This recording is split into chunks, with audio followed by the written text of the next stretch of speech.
What's up to the chat? What's up to the chat? What's up? What's up, fellas?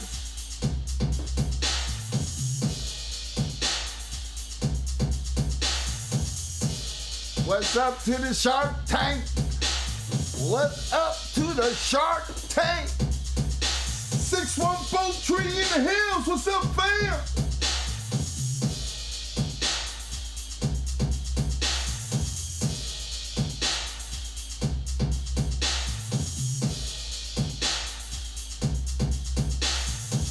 Self-made Kennels in the house representing. What's up, fam? Tony Stones, Kennels in the house representing. What's up, fam? Catch work, Kennels in the house. What's up, fam? Yo, Knucklehead, Kennels in the house. What's up, Knucklehead? Shout out to my man, Merrick Scholes in the house. What's up, fam?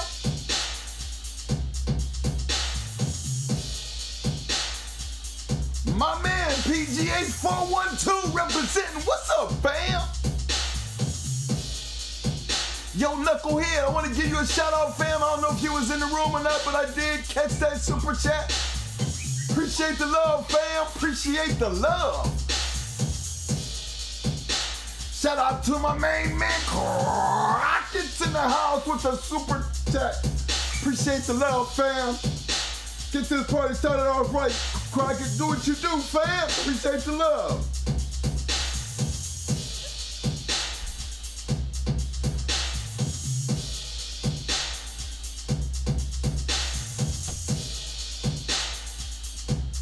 My man, Garland McGet's in the house. What's up, fam?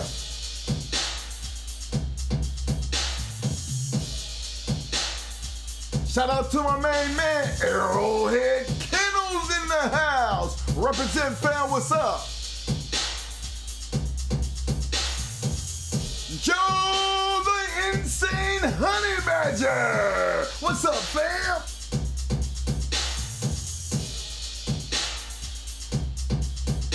My main man, long-time supporter, Mr. Prentice Cars in the house. What's up, fam?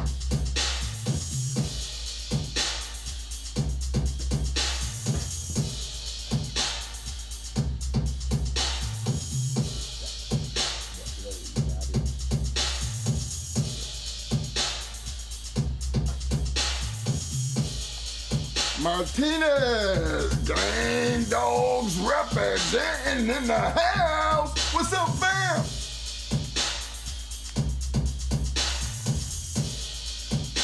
Shout out to my boy City Boy Kennels representing. Yo, what's up, fam?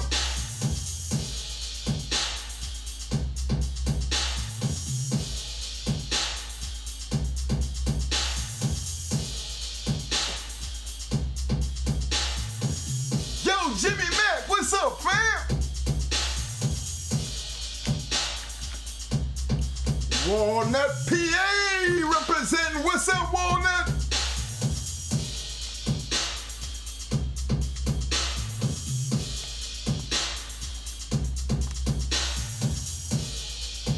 Shout out to my man, Enrico McCarthy's in the house. What's up, fam?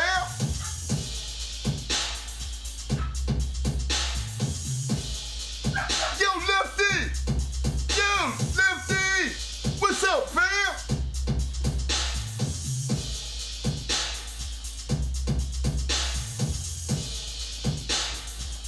Shout out to my queen representing Tanisha Manis. What's up, fam?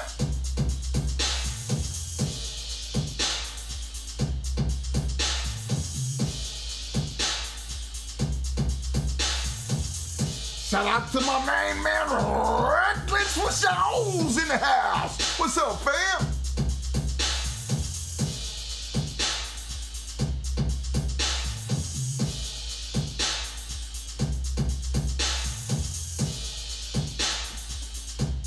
Shout out to my man Greg Evans What's up, fam?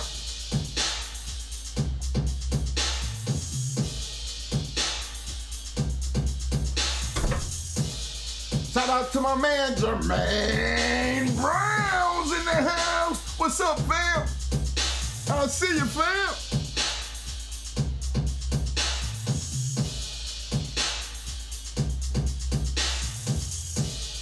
Shout out to my man Paris Brown's in the house. What's up, fam?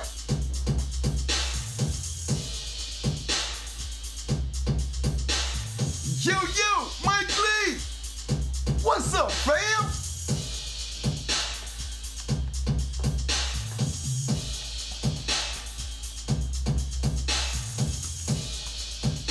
Shout out to my main man, COVID 500 Kennels in the house. What's up, fam?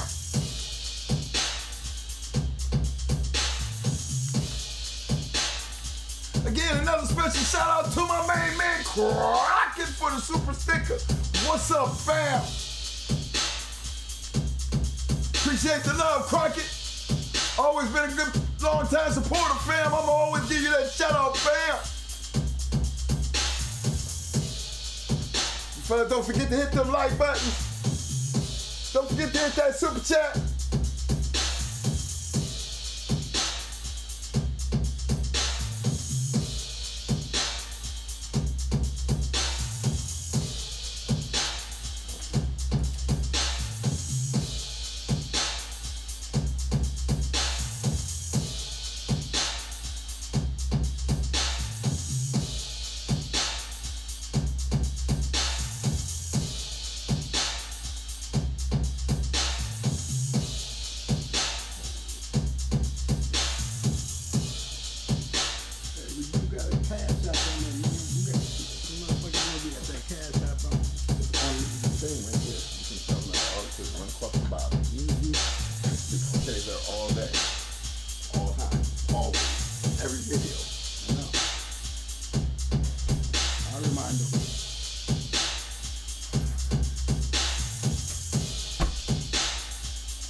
out to my main man, City's in the house.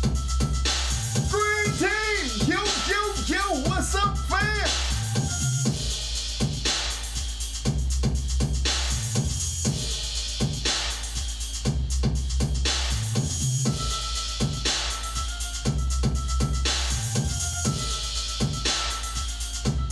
Shout out to my man, and Tom Beasley's in the house.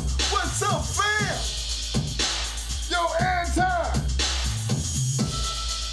What's up, fam? Welcome to the show, fam.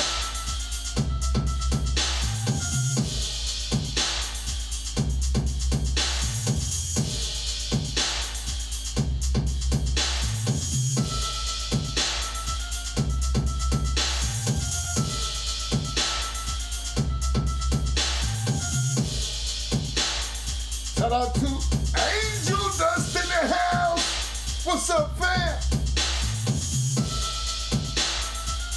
My man, William McNeil's in the house. What's up, fam?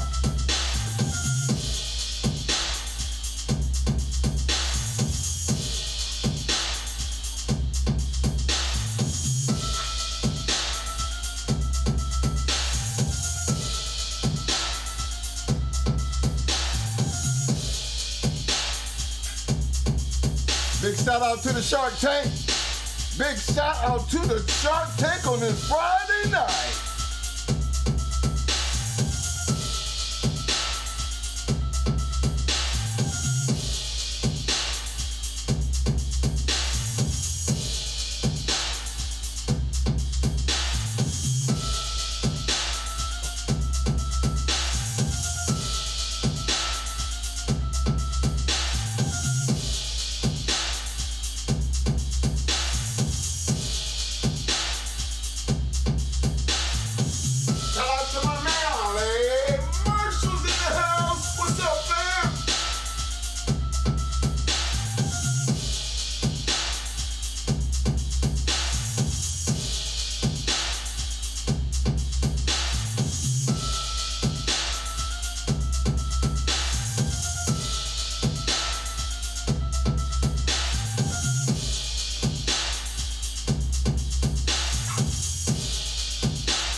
Shout out to my man, Kennels in the house. Check it out to all my new viewers tonight. I want you to know I'm giving out Christmas presents. I'm giving out Christmas presents. You're automatically getting your hardware, fam. So as we roll on tonight, for some of you new viewers, I need you to go ahead, get a special salute in there so I can go ahead and hand out this hardware, fam. I see you, my main man, Dennis Oliver's in the house representing. What's up, fam?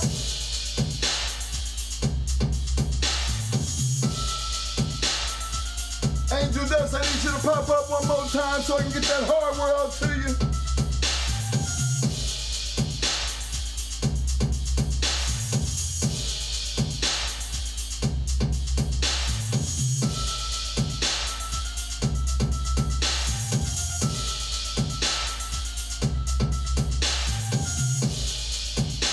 My man, Future Kennels in the house. My boy, Ross in the house. What's up, fam?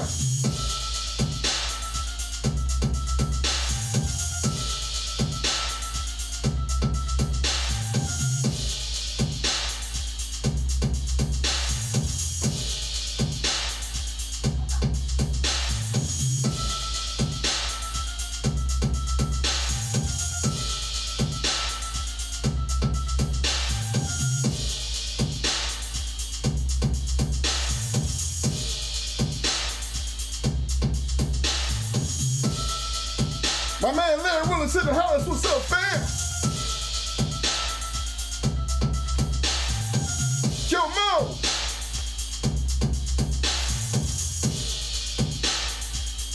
Another shout out to my man, Young Bulldogger in the house.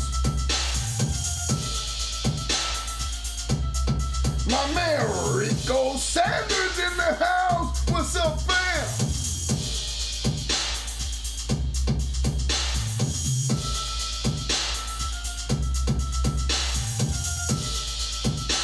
For all you new viewers, you know, you see a lot of blue in this room. What the blue represents, this is the Shark Tank.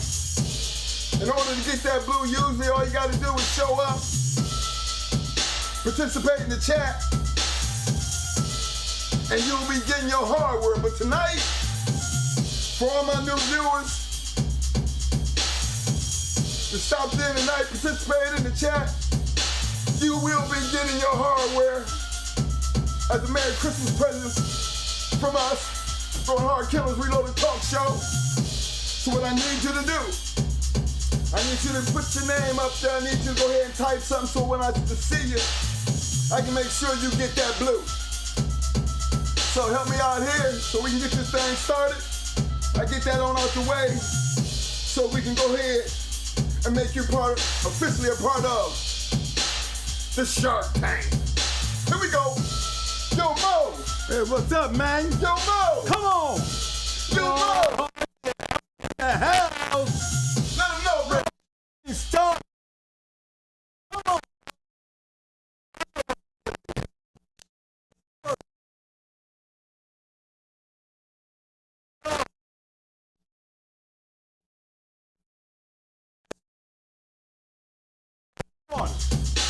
Did you feed him good? Did you check the car?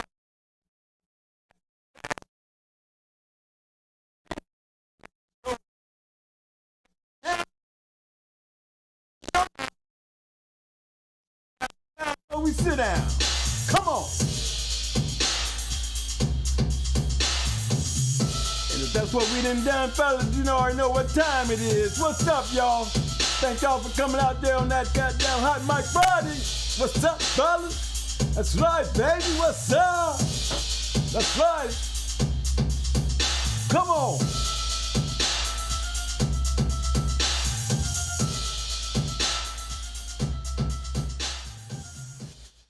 What's up, fellas? What's up, everybody? What's up? Thank y'all for coming out on this Hot Mic Friday. You know what's up. You know what's up. Hey, I was checking out the poll, y'all. Did y'all? Hey, fellas, make sure y'all get that poll. You know, that poll. It's a good one. I think it's a good time to start off the night with something like that poll. Shout out to my man Courtney Edwards. What's up, fam?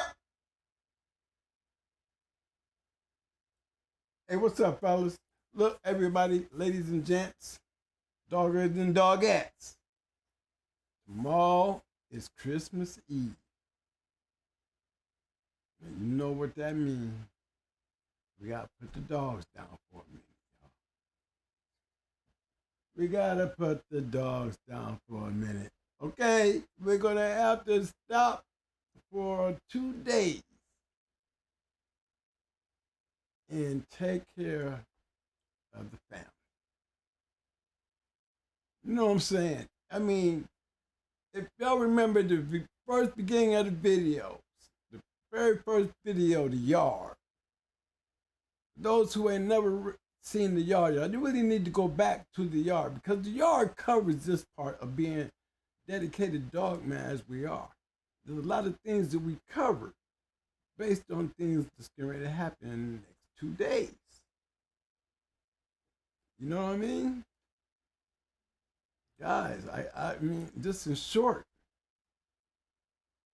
I have 11 kids, y'all. Between servicing them damn dogs. Only little thing running through the camp was the dogs. But because I gave it all to the dogs. You know what I mean? My message was put in the first video. And that first video explains all that. And I'm pretty sure the things you're going to hear is going to probably relate to y'all too. I mean, I guess a little deep now. You know, we run out here and spend all that money on them damn dogs. You know what I'm saying? And don't, on the way home, do you stop and get you a Coach badge to take home to the wife? Something? We go over those kind of things. We go out there and we risk those big bucks on them bets. And we go out there and put all that on the line for a dog. This is what they think. This is how they feel. You know what I'm saying? So tomorrow and Sunday is the part that we have to do more of. You know what I mean? It shouldn't have to be that look in your family's face when you finally decide that, you know, I'm going to do this the right way. Because the right way is the next 2 days, the dog's got to stand down. They're going to have to stand down. I'm still going to have to go out there and check and make sure they get fed. I'm going to do that early. Early. So I can get that shit out the way. Now, they just so happen to go a little hungry on Christmas Day. Santa Claus gonna feed them. Might not be me. But I'm gonna spend some time this Christmas figuring out how I'm gonna spend it with my family.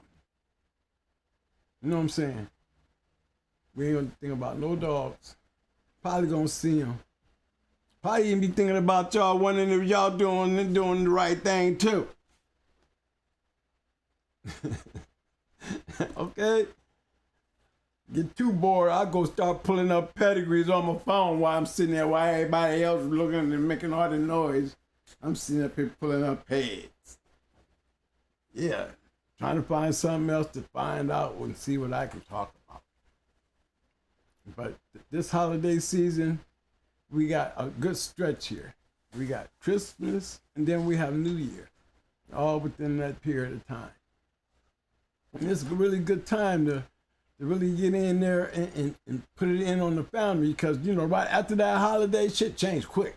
I mean, New Year, watch me. Going into the New Year, it's going to be watch. You know, you got to go. I'm going back into the dog mode. Coming into a new year, back on this shit right here, and we're going to push the bullets a little further. We're going to have more to talk about outside of this table and desk. We got to get out. I got to get out. I got to get out, and I got to visit and see these faces. Meet these people, even if it's there to take a snapshot. Click, click. You know what I'm saying? You know, that's the fun of it. You know, y'all enjoy the show, but I enjoy the show even more when I'm out there enjoying it right out there in the midst of y'all. Y'all, some of you guys, y'all might be in the same areas. You know, I mean, how many of these damn dogs out here with all the activity, dog shows and things like that, we need to come together so I can come and meet a lot of you guys. Because that's what I want to do. When I'm doing the show, I don't see an audience. I mean, literally. Thank God I'm going blind because the only person I'm looking at is myself. But I know I'm talking to a couple thousand people out there. But I don't want to keep sitting back here doing that. I want to get out there and have these same conversations standing in front of somebody. You know, I don't know which one I'm going to go see first. But I guess I'm going to go out here and first check out my peoples. Ram roster, man. I'm going to start knocking on their doors. Yeah. Pulling up in their yard. Guarantee I ain't got to worry about them saying, oh, no, man, no. They, come on down, man. I'm doing a show live right here with you. That's what I want to do. You know what I mean? And if y'all want to see that kind of stuff, yeah, come on. I got enough blue toolboxes in here. Let's start making that happen. You know what I'm saying? No, hey, look, we need to get on the road to make this thing really go the way it really needs to go.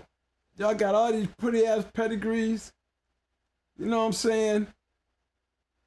Probably got some pretty ass dogs. Well, come on, man. Let's get up inside this damn desk and let's come out and see some of this shit. You know what I'm saying? Take a couple shots. Just go down in history. Long after I'm gone. I want to take some pictures of y'all too. You know? Coming out with t-shirts. I'm coming out with a whole marketing scheme just to get out there and come and see y'all. That's what I want to do. Let's sit down and have some of these conversations live. Couple real dog men sitting around. Let's talk about it. And we're talking to everybody. Let's start some of that. That's where in the direction I'm trying to go. You know what I'm saying? The super chats, they take care of the production of the show. It takes care of this, what you see around and why we're able to do what we do. Thank you for the super chats.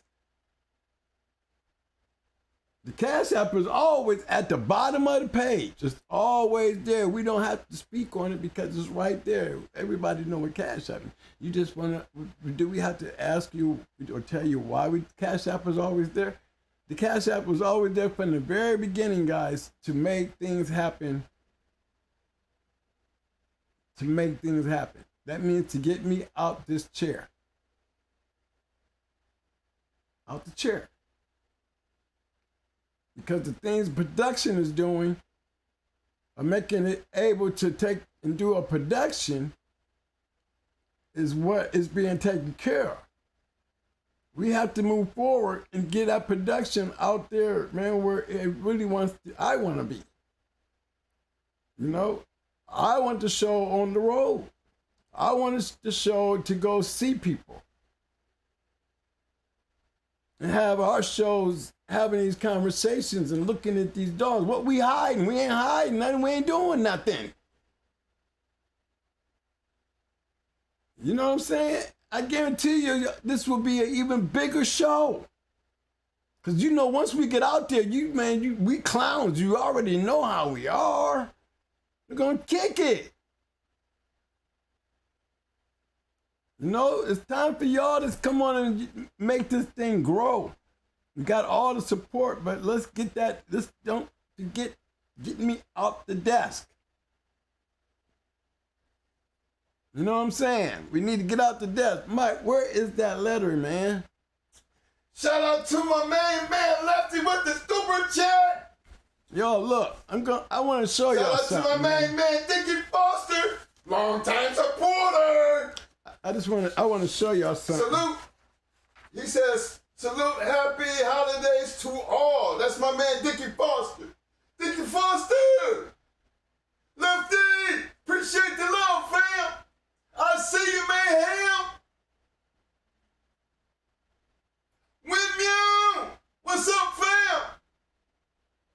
Katrina Jackson, I see you, fam.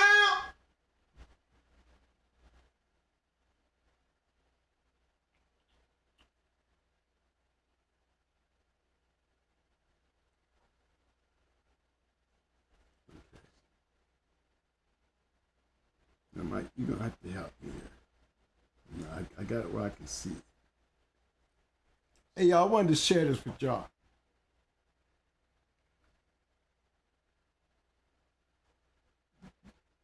As y'all can see that cardiac catheterization procedure, this is a thing on Mike.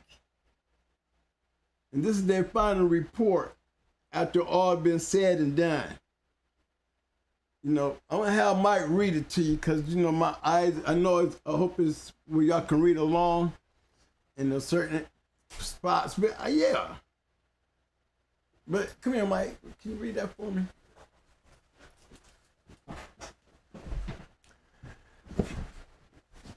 Final report, indication for procedure. The patient is a 61-year-old man who suffered a sudden cardiac death He had 0 York Heart Association heart failure, but because he was primary ventricular fibrillation with completely normal heart, he qualifies for ICD implantation. Because of his young age of 61, a sub-Q ICD is being implanted. I am your new Iron Man. You know what I'm saying? And the reason I wanted y'all to see that it sounds different when we talk about it. You know what I'm saying? You know, what really happened that day. But to sit there and listen to the doctor write it down that, you know, this was what was, gives me a whole look like, it remind me that, you know, I ain't the only one with a stopwatch. And that could have been a real bad situation there, man. And we still didn't get a chance to do what we really trying to do. No, I'm looking at my hourglass and it's steady running. And then he comes by and he comes in there and swoops in there. And then that twin power, I honestly believe he was there to catch something that I know I wouldn't have made it through. And it has changed my way of thinking as far as my damn scratches. And I'm scratching because I'm trying to get into level 2. You know what I'm saying? And understanding how that hourglass works. We need to step this thing up. I'm ready to get out and I'm ready to go visiting and travel and do these shows from places, man, where we can sit down and have fun. I don't care if we pre-recorded, recorded, live. It just makes a big difference to be out there doing it and seeing some of these beautiful, great-looking dogs. And that's what I want to go do. So, guys, that's why we want to move forward with it. Continue doing what you're doing. But look, we got to remember that over there, the thing that runs at the bottom of that thing has everything to do with my request. All the way down to the historical book of records. All it takes is a group. A group. Once we start the group, you know what I'm saying? It grows. Because it's not a bad group. It's a group that's going to carry this thing on to the future. The right way. Because we got to have history on you guys. It's very important. We see these pedigrees popping up, fellas. Do you see how some of us are so surprised because we don't see this every time? We don't even know these kind of bloodlines and breedings and pedigrees and all these things is done because there's no reference to put them on outside of Facebook. And who wants to be on Facebook playing to be a dog man? I mean, trying to impress them?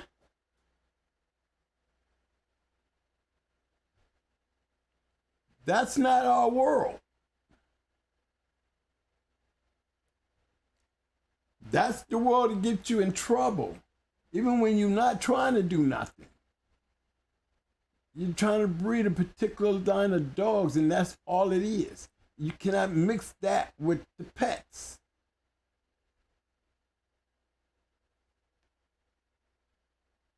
You know what I mean?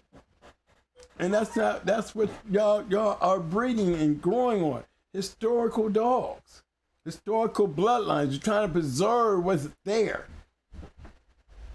And it could be so much bigger and better if we had a reference or network to guys. We're doing it on the show as a network, but man, you got to go through a whole bunch of these shows to go back through those pedigrees.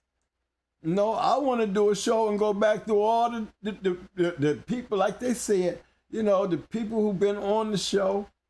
I want to go back to some of these pedigrees and just try to give me a whole list of what we've been over. that's been on this show and show you what type of dogs, what really is going on that we have shown you through references. If you were to take the time and go back to those videos and actually look at what's being pulled up, you would be totally surprised. Because I've done that. No, you don't hear the great names because there really aren't none. But there are great dogs. They just don't have great names.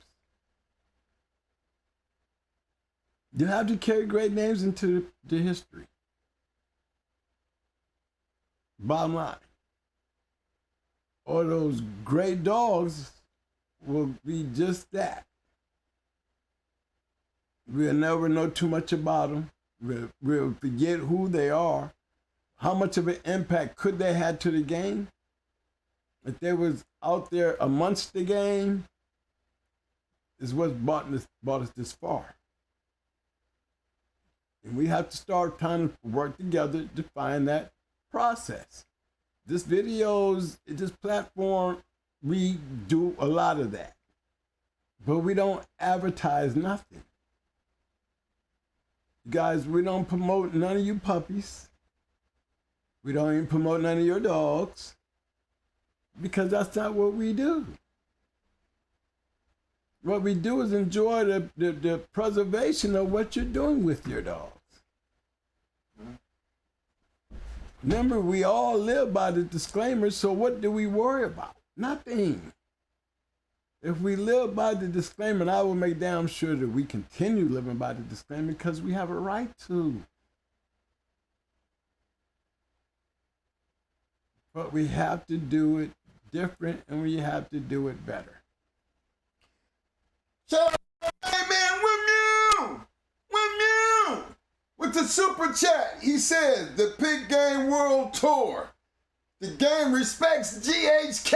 Appreciate the love, baby. Yeah, man, thank you, baby. You know, I appreciate y'all. That's why I'm trying to get out there and really put up a show. I mean, really get out there and let's do some of that shit, man. It's something new, but let's do it. I guarantee you we will pick up a following. We be on BT. You know what I'm saying? We're not trying to do anything wrong. I'm not trying to say cities. You know, we're not trying to give out cities and all that. Well, we're going to get out and show our dogs. You know what I'm saying? Like we come on this show. Get me out behind this desk. Y'all see a better show. Especially if y'all take me to them with them pretty ass bred dogs and that history making is going on. So we can have that history there to look back on. Where it won't disappear. We won't lose it. You know what I mean? It's like I'm going out to hunt, to look, preserve. You know, that's what counts. That's what I want to do. I need y'all to help me do it so y'all can see what I'm doing. Y'all going to enjoy it. You're enjoying this? Put me out there. Let me see some of them badass breedings. Let me see what those kind of dogs look like. So I can show y'all what they look like. So we can start understanding why we trying to teach y'all something. We all get a chance to learn because times have changed. But the lines haven't. The lines have it. Ain't that what the poll about? About who's going sportsmanship. You know what I'm saying? Where's that paper at? And I was going to go into that while I'm at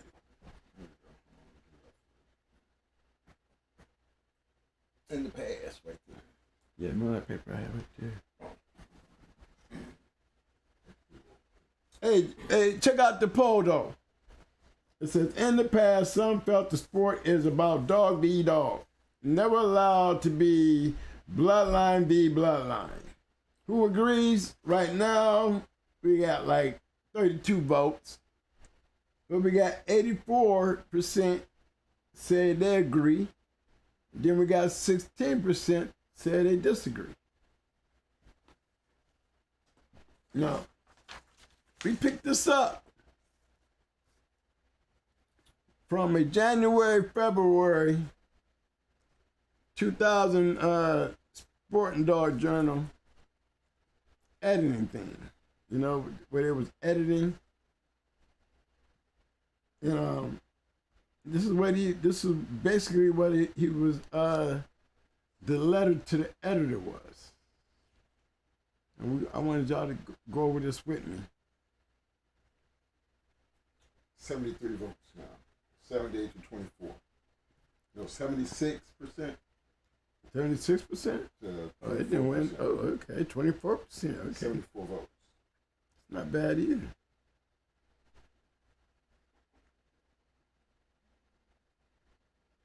I'm trying to make it big enough so I can read it and I can move it, guys. So you'll have to bear with me because I am definitely trying to get this better. Hey, just bear with me, guys. I'm going to try to read it because I can see a little bit of it, okay? This is from the journal, and it's from the editor. And it's the actual article is called True Sportsmanship. And what it says, a few dog men and women have forgotten the meaning of the fine sportsmanship. The fine sport. Sportsmanship is about competing against anyone and not turning away a challenge because you're using the same bloodline that you are about to match into. The sport is about dog v dog and should never be allowed to be bloodline v bloodline. The purpose of the sport is still about finding the best dog, is it not? He says, I believe it still is, and a few people have just forgotten that or never knew it.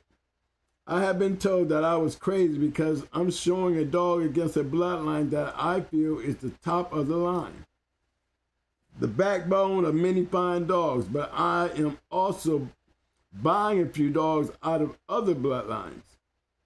If being true to this sport means having to go into the best, no matter what, and not using an excuse to run from a show, then crazy I am.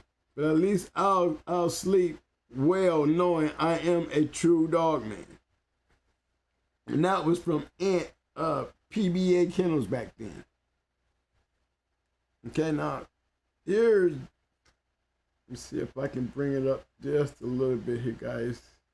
Here's Jack. Okay,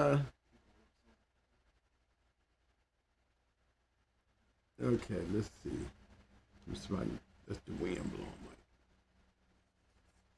Okay, here's Jack's reply. Ant's opinion of not matching dogs of the same bloodline into each other brought to mind something that happened many years ago. John Sevier was matched into Howard Teal.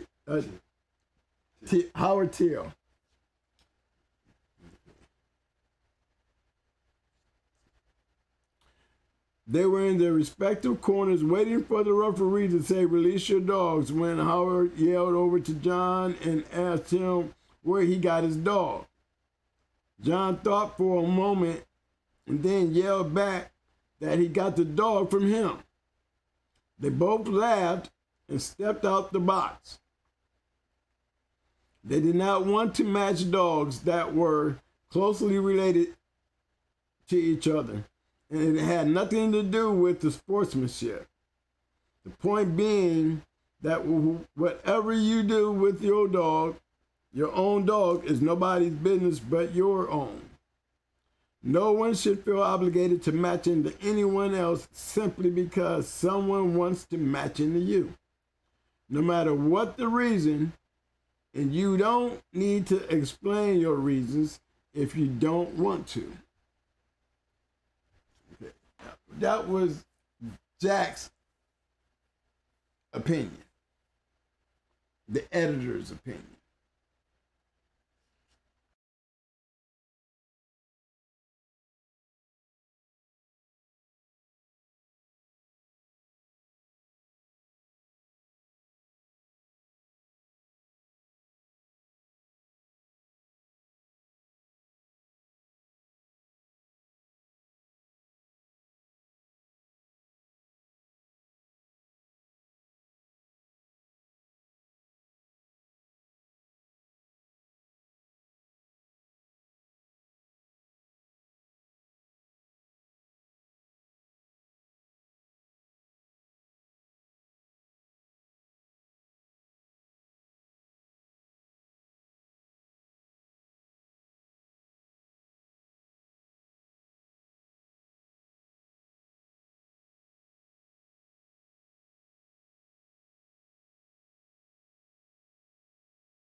Okay. Okay. I don't know what that was.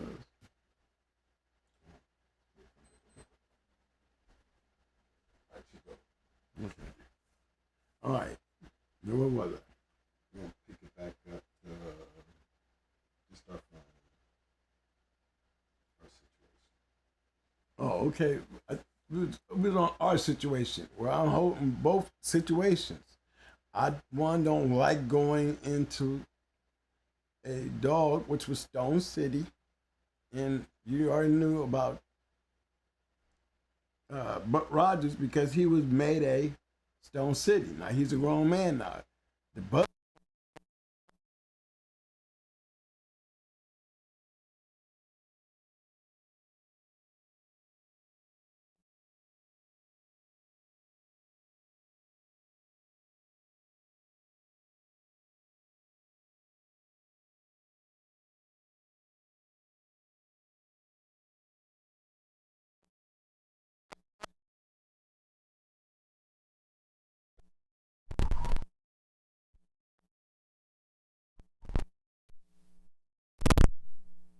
Mic check 1 2. Mic check 1 2.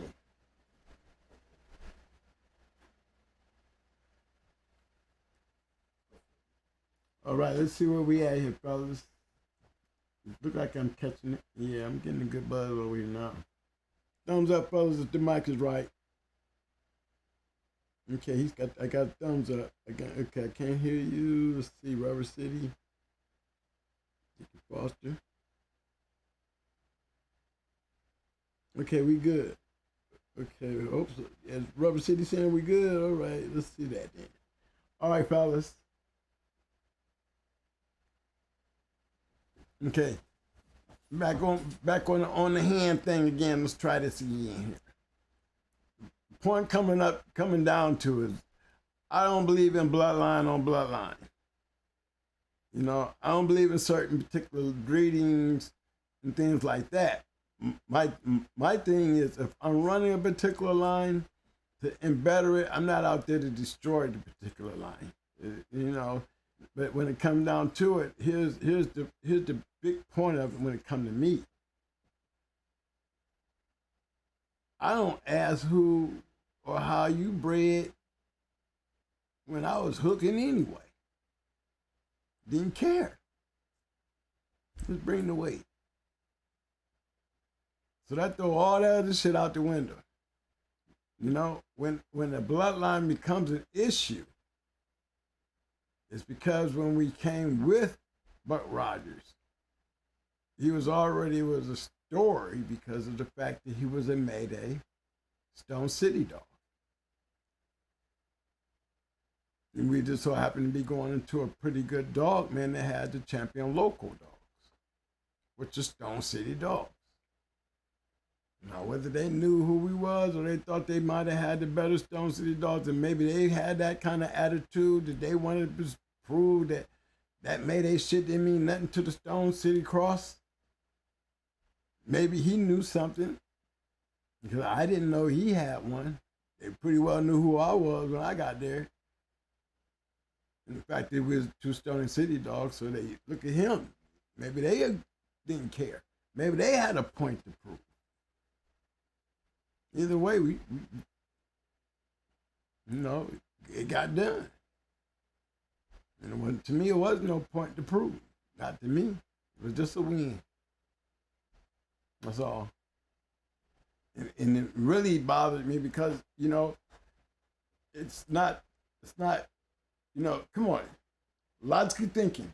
Human thinking. The champion loco was throwing good dogs then. And then we come in and we knock out one of his better dogs.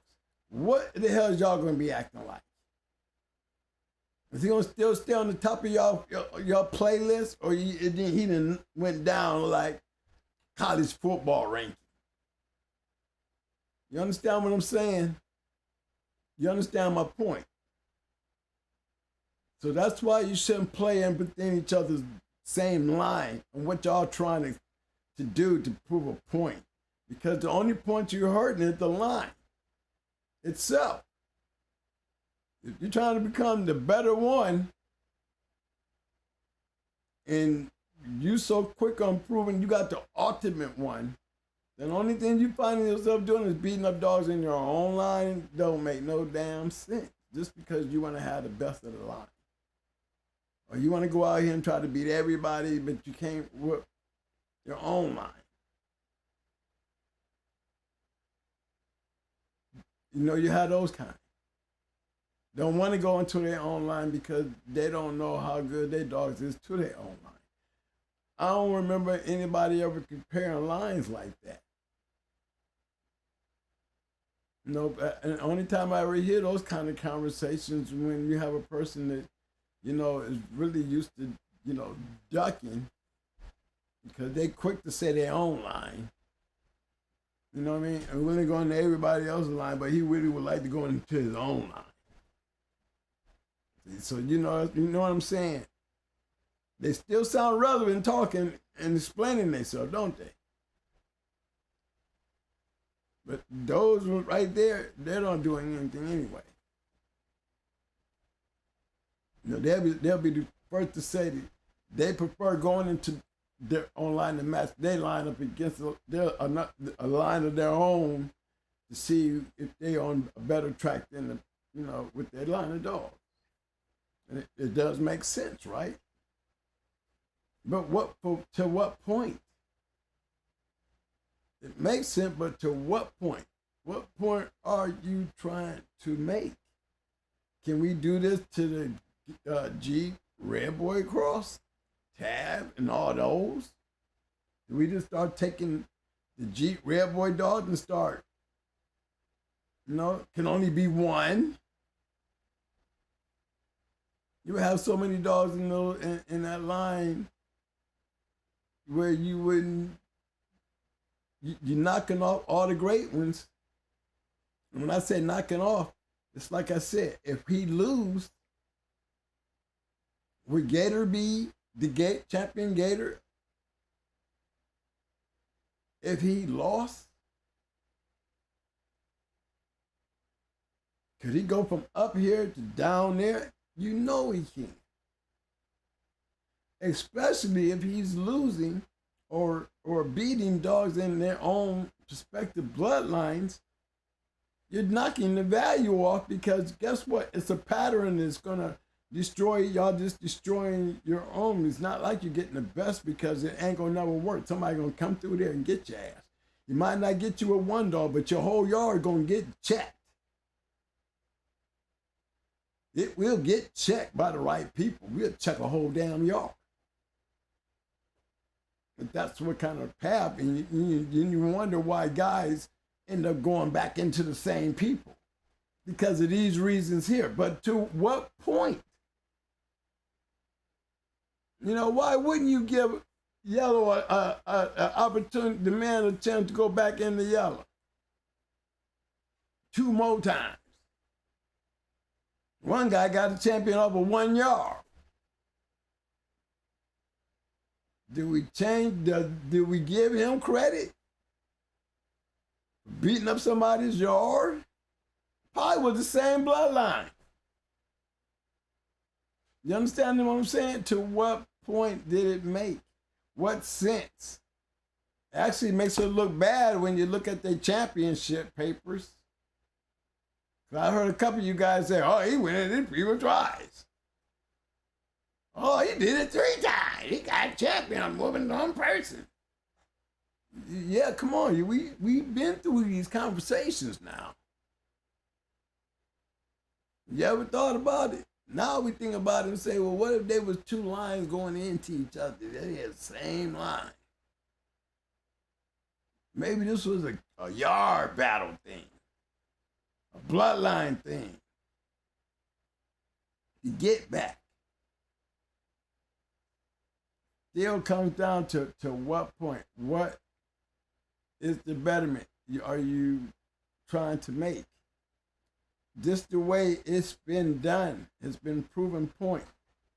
And then it doesn't, I would have to say like 357, the Gaston dogs. Look at those dogs right there. Look how many veins. Grand Champion Yellow. Look how many veins. Champion Jeep. Look how many veins. These dogs got veins. And every once in a while, these veins, they come crossing paths. They're not growing out there to particularly deal with bloodline be bloodline. They're being put together to build the ultimate historical American Pit Bull Terrier.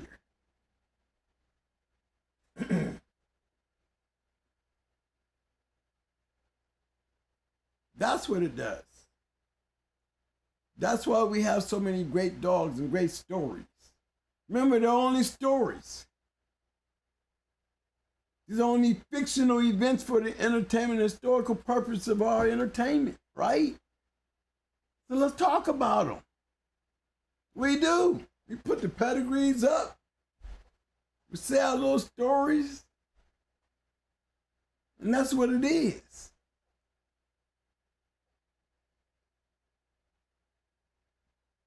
So now we talk about the BB, bloodline, the B bloodline.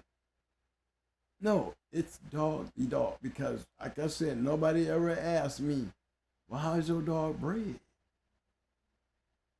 Most of the time they already know how they bred. Or they'll say, well, twin, which one is that one? Well, who you bringing tonight? You know what I mean?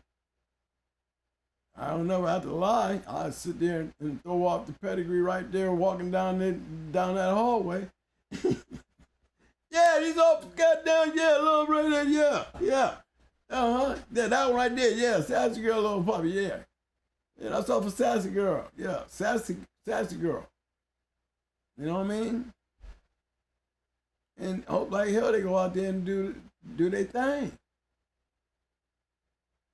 But prior to that, nobody's calling me saying, I want to hook up with you and just make sure you bring one of them Mayday dogs, because, you know, I got a Mayday dog too. And, you know, I think my Mayday dog is better than yours.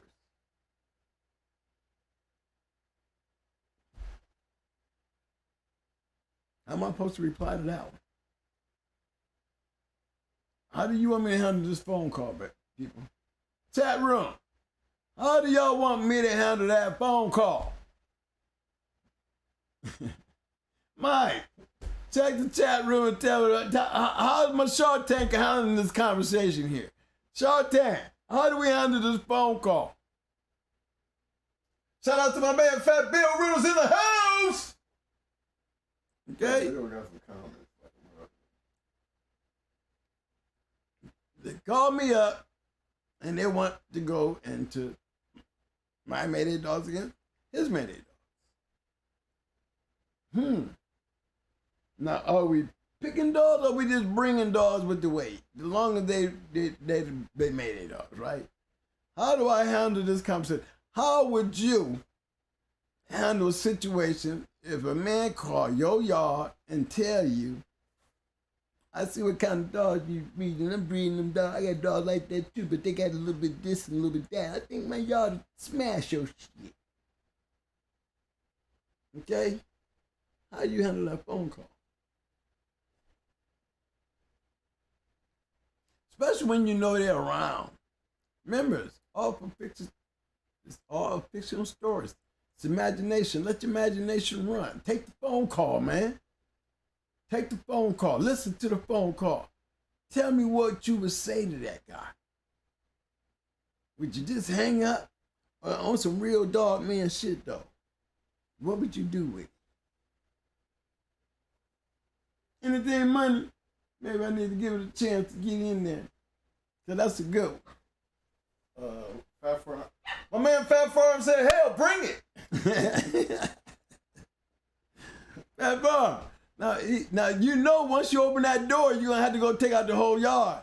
My man, Garland McGill said, LOL. I would have said, okay, I hung up. Yep. Okay, and hung up. And hung up. Okay. When Mule says, when we hang up, I hope he shows up. Okay. Because he's going to have to go through the whole yard. You done started something. You literally, this is how guys end up getting get back. You come up with 4-time winners on your yard off of whooping one guy. That's how it goes. I'm trying to tell you. And it does happen. And the whole time you're fighting and battling with the same line of dogs. And I'm looking at y'all as y'all winning and he's losing. You know what I'm saying? I hope I ain't got none of that bloodline that's losing over there in my shit. And you even know our shit is all bred alike. Now I got to go in the yard and make sure.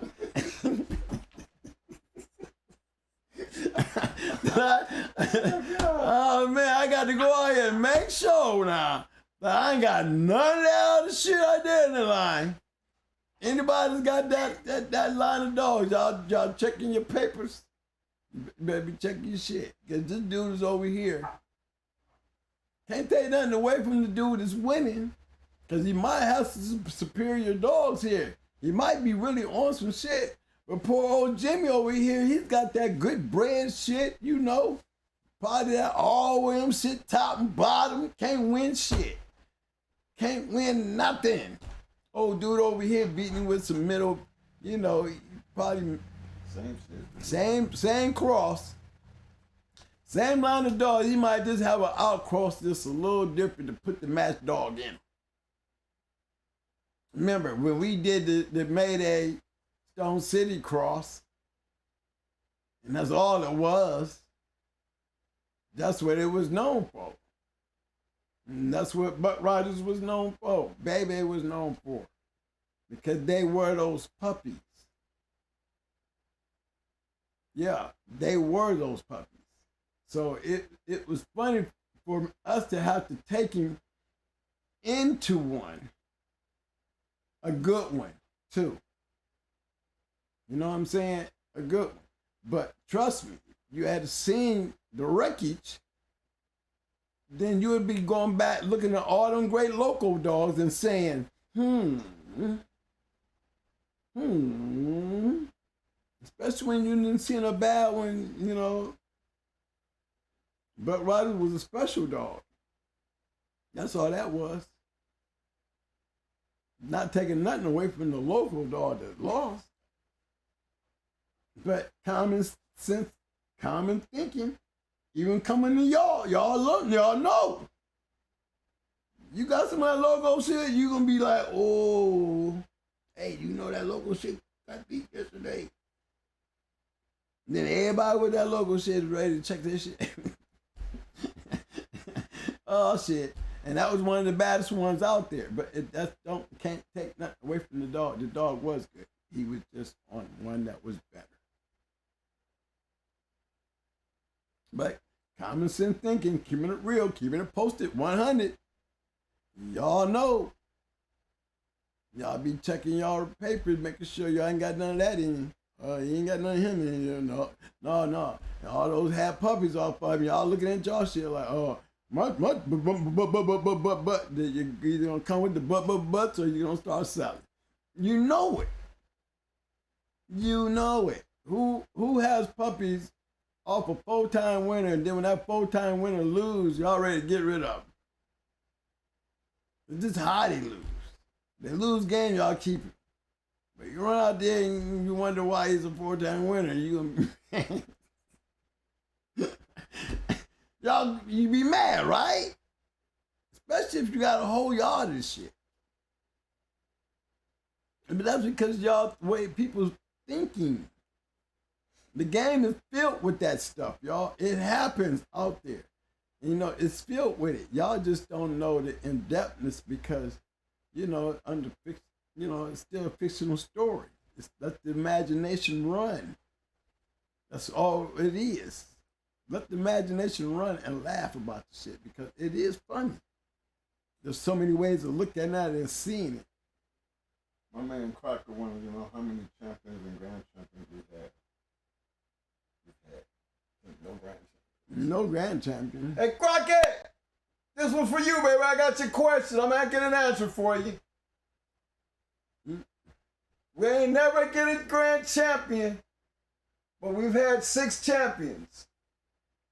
Bonafide. Hope that answered your question, fam. Never had a chance to get that GR. That GR. We ran with one though. It was Satan. Yeah. Akron, we was on top with that grand champion Satan boy. Yeah. I think that should have been called a combine. Right. I think he carried the entourage. You know, we stand behind one thing about the act right. We stand behind our winners. Had a lot of 2-time winners. Yeah. A lot of 1-time winners. Yeah. Yeah. We just matched. We just matched dogs, man. Whichever one we gotta wait for, that's what we was doing. You know, this probably, you know, the way we play, it was just getting hooked. You know, you didn't have time to have a particular dog and say, you know, I'm just gonna campaign him all the way through, because it didn't work like that for us. Maybe in the beginning when we first started out it did. But, you know, once that gear kicked in, you know, we just called weights and we took on whatever it was.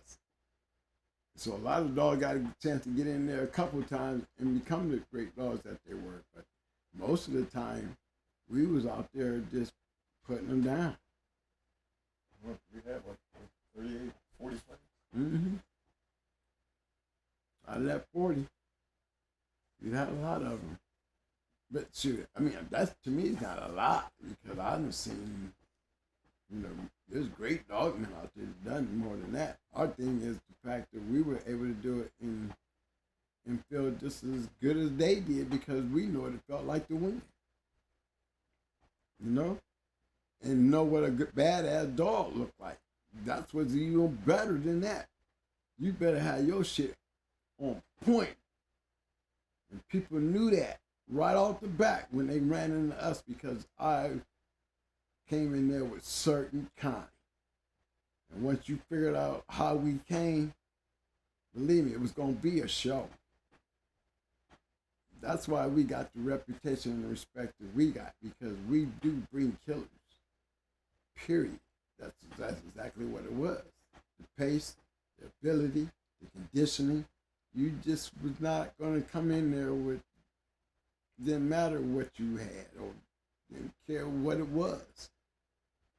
I'm not being a confident person. I'm just being a smart person, knowing what the hell I'm talking about. And let the dog show you. You know, and it wasn't no particular dog. You just give me the weight, and if I got it, you will see. They all do the same thing. That's what made us the kennel that we are. Because we didn't have to say it. We had, you know what kind of dogs they coming with. And then you got guys out there with those kind of dogs. You know what you're going to get. They said they're back-end dogs. You can talk all the shit you want about your great front-end dog. But one down thing for down show. The only way we're going to figure it out and find out is bring that shit over and put it on you. And that was one thing that we didn't give a damn about doing. We don't have to speak on that shit because we know our dogs. That's why I can sit behind this desk and tell you all the things that I tell you. And be blunt and clear and confident. Because the work that you put in to become to that level, everybody don't hit that level. I was around a lot of great dog men that really catapulted me right there into it, because I'm sitting up there in the cream of the pop. So my injections was at a high level, and I'm seeing great dogs. So I know what it takes to have a great dog, and I know what one looks like. Now all I got to do is get one. And when I got them, I won with them. Knew how to win with them. And as a matter of fact, bred them. That's how I got them. I bred my shit. Okay, so remember what I'm saying. Did we pick bloodlines? or do we pick Kennels? Whoa, we got a big super chat from a longtime supporter. 50! Not the 50. The 50! Damn, Mr. Carr, you didn't hit the 50 cent. He Thank you, says, sir. Thank you. this reminds me of Eminem saying they wanted to do a 3-car show with their 3 best Jeep nigga dogs versus 3 of the best Jeep Red Boy dogs. Jack Kelly was supposed to set it up, but Garrett shut it down. Didn't want Jeep dogs going into each other. Exactly. And damn, we got him blackballed for that shit. For real. You know, it made him hard to get on until he ran into the brother nation. You know, he's back in then. But he was around some of the greatest old dog men that, okay? He wasn't, he flooded into the game, you know, from the old school dog man and into the ghetto. Well, I called it, you know, that wonderful fast lane from Detroit to New York, Chicago, the Act Right, the OH and a dime, them fast lane zones, y'all. Them is fast lane zones. Say what you want, South. We usually got a lot of y'all, them dogs out of the South. They ain't gonna keep it, we keep it at 100. A lot of them dogs that was coming up from the north is coming from the South. Yo, I don't take nothing from the South. But one damn thing for sure. When y'all bought the Bulls dogs through there from the South, when I started seeing them getting beat, I'm talking about up north. In them fast lanes, I'm talking about champions going out there losing. Go back down to them Bulls dogs, you'll see a lot of them champions with losses. I'm gonna tell you what came down through there. Some yellow shit. Yeah, some red boy shit. Them dogs started hitting the scene. That's what's picked up north, at least up in the D, in the SAG area. Them, you know, them, they was coming with not just talent now. They was coming with dogs that could last. You know, now we getting in the hour and a half. Ain't no more of this barnstorming 40, 50 minute shit. You know what I'm saying? These dogs was taking them over that hour mark, and them dogs was knocking them off. I'm telling you, it was the yellow dogs, the red boy dogs. How you think we remember we acquired Amber, and she came from Great Lester's yard. She was right off of Great Lester's yard. What is she doing where we're able to get her out of a box? Up north. Okay? I'm telling you, it was the yellow dogs. It was the red boy dogs. Red boy hadn't really hit the scene. It was the yellow. The yellow, what at the time, it wasn't really yellow, it was like Yellow John. And then the smash came down when they started turning it into yellow. Yellow started becoming the dog. You know, all these dogs was like coming off the body way of yellow, like it was the new Jeep. You know, Jeep was throwing some great match dogs, but then, you know, Jeep and yellow dogs was running into each other. And I'm going to tell you now, keep it real with you. There wasn't too many Jeep dogs winning either. Y'all can talk all the smack you want. We can't throw Red Boy like Tab and all them in that saga. We can't throw them in there because they crosses. I'm talking about when the yellow dogs came out before they started crossing the Red Boy Jeep shit. And these damn Jeep dogs was out. Jeep dogs are gang, and they got that Mayday to me, they got that Mayday-like intensity. They're very intense game. And, you know, during the time, you know, wasn't all of them like Hellcat and Panther and, you know, like what Smiling and was throwing. Remember, that worked, but a lot of those Jeep dogs back then, them dogs was just hung around because they didn't have enough athletics out there to knock them off. That's what it was. See, the yellow dogs had that knockoff power. And I'm telling you, that's what it was. There was a lot of, that's where yellows came up the ladder at. His offspring. Riding in all them offsprings, them dogs was up north. I ran into Mayday. I didn't run into Mayday down in Miami. I ran into Mayday way up there in Connecticut. Not Miami, Connecticut. Okay? Running up north. Coming down, working his way back down to the south. Finished in the south. Went up north to win. Big ones.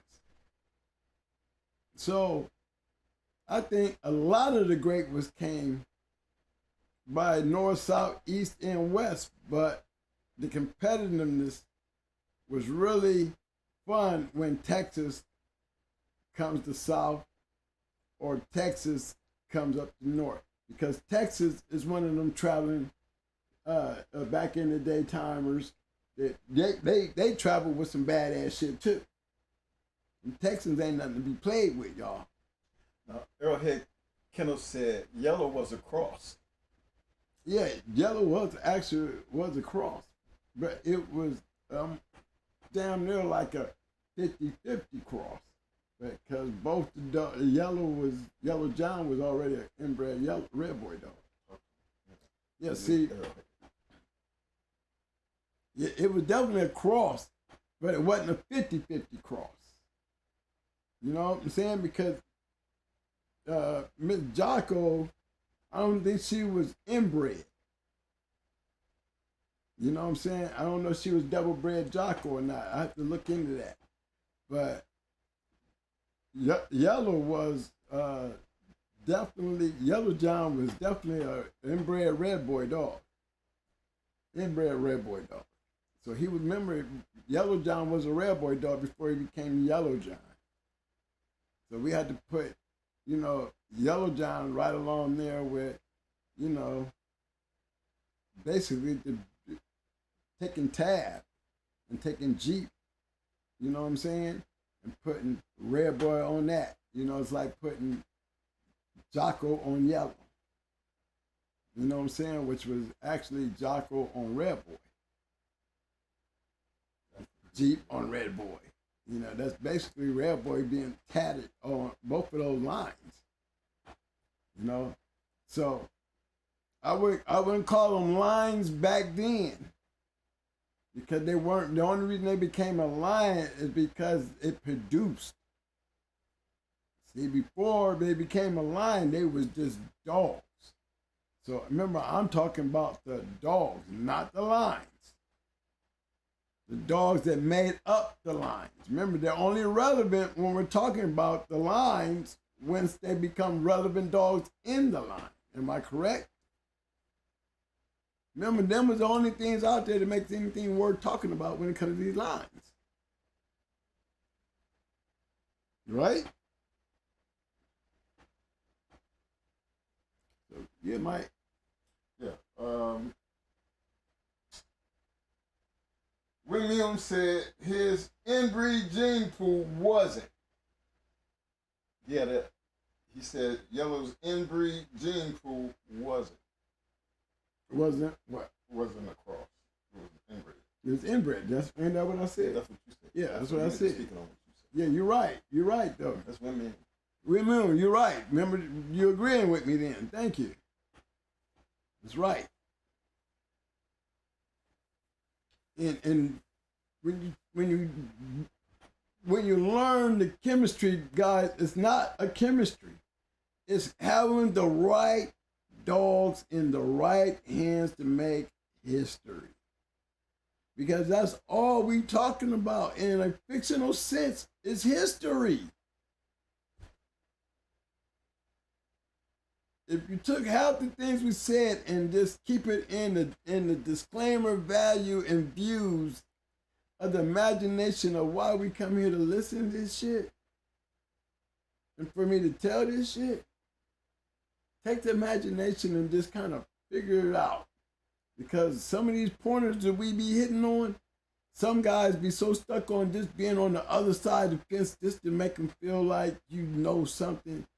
It'd be better when you catch something and you learn something new than to take something that you thought was all that and see there was more to it. So we got all kind. We're going to have all kind of opinions. But in just some of those opinions, you will know where they stand and how they think when you deal with enough. Because remember, what do it matter? Only thing that becomes relevant in the history anyway are great ones. So are we going back and forth over something that's not even great? Are we going back and forth on something that ain't even showed itself? We arguing over dogs and they breeding? Ain't neither one of them done shit?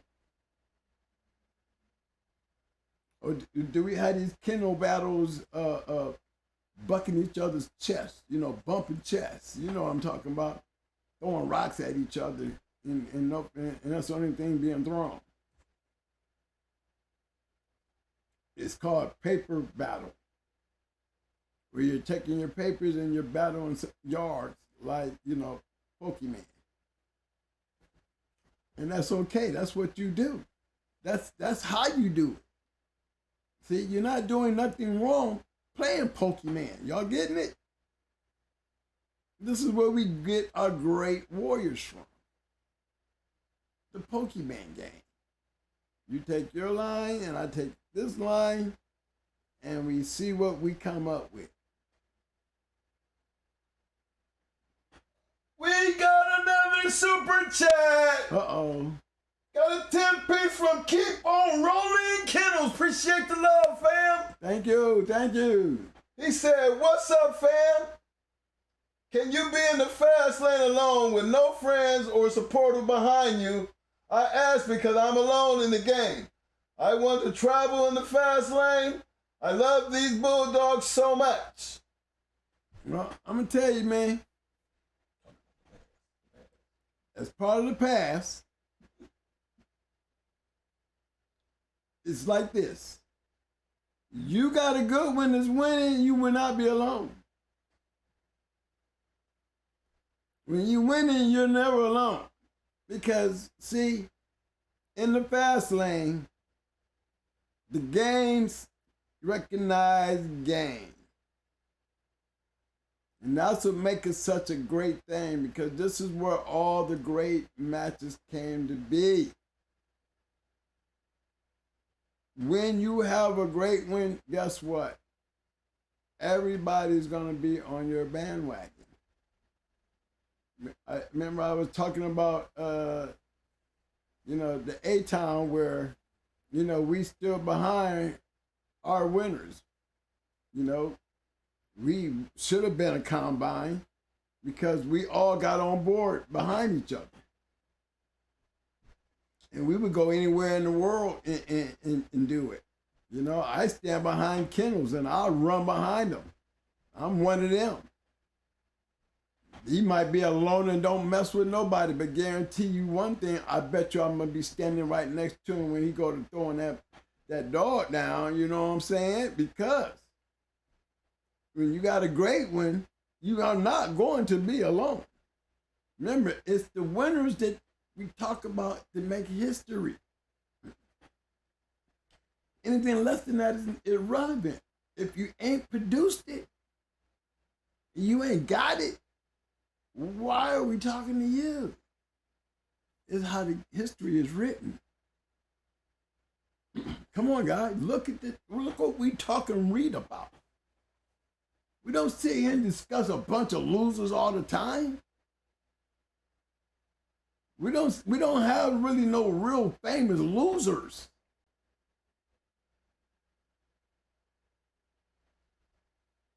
We have some great losers, but we don't have no famous losers. You know, y'all talk about Snooty quitting.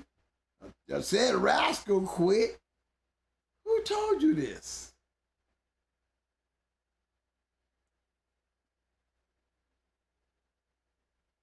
But they're famous losers. Bully son.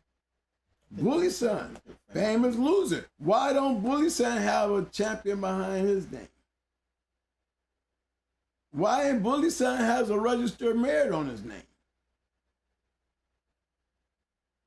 Because he's a loser? Because he quit? But he's a registered merit. He is literally a registered merit. I've talked about this. We're on that conversation. I would have to call him a great loser, but he is not a famous loser, because the only thing that when we call him famous that we can speak about is him quitting on his son. Like, you know, that's damn near trashing him. But he was a great dog. As soon as he lost, but I tell you, curved up. You can't put registered merit on the dog, and the dog a registered merit. Oh, did y'all know? I'm pretty sure a lot of y'all know that. And a lot of y'all who've been following the show all this time, y'all know that too, because we talked about that before, right, guys? But remember, guys, who are we talking about? We're talking about shit that's relevant. We put those pairs up and we see them great lines, man. What do we say? What do we always say? Make it relevant. Make it relevant. The line, the pedigree is relevant for us to talk about. Now all we got to do is sit back and let's see if it's relevant for history. We can go back to pulling up these journals and go right back here to the section of all these great dogs that puppies was being bought off of. Let's go search these breedings and these puppies. And let's see if we can go find some of the dogs that was ever relevant. Let's see how many books and how many pedigrees that was selling dogs, period. Can we find anything that somebody got lucky enough to be relevant that we can say, oh, look, this is him when he was a puppy right here. Yeah, that's that little right there. We can find a lot of them. I know we can find a lot of them. I know, we can find a lot of them, but the ones that I can find, I can tell you now, ain't going to be advertised. Because Deep South wasn't advertising. No. Abraham's wasn't advertising. Remember, Queen was already the queen when they started putting in stuff in Cotton Bull and all them started getting bred. Is when they went to, public announcement. Joey, the same way. Yeah, Joey wasn't no public announcement, And then when you did put Joey out, it was after his career. He had Frankenstein. He had, Champion Taters. Them boys, Roadblock had a nice group of champions out there, and they really didn't post them out there either. They might have started in the latter part of it, but you guys was active and too busy to be really dealing with, puppies, y'all. They were definitely hunters. And they just took advantage of the opportunity. And, and in the end, I can name a couple of great kennels that, you know, when those great dogs got older, man, they sold them. Yeah, they sold them. You would have never thought that I would have sold Brat. You would have never thought I would have sold Mama, Pretty Mama. But, you know, I guess in the end, you know, everybody do have a price. You know? So, we're still talking about relevancy. You know, these dogs weren't relevant, you know, they could have stayed and died on the yard where we still wouldn't be talking about them today. But because there's an impact of, you know, what they did for me, and all I'm doing is sharing it with y'all. And you can see when I'm sharing with y'all, I was on a hell of a boat ride. And I'm giving y'all the ride of y'all life. Trying to. And give you more than that, just to show you how beautiful it is out here, man, to be relevant with your animal. My man Devin Ross, I noticed you speak a lot of Harry Hargrove.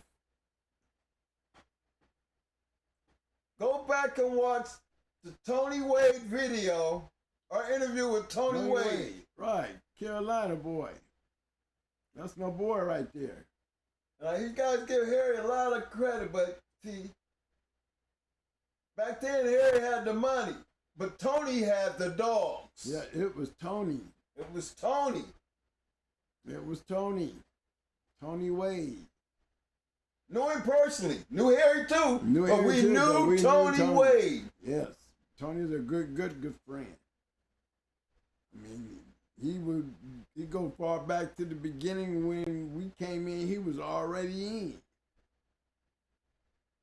That's how far back we go. He the one that had Snooty's gravestone.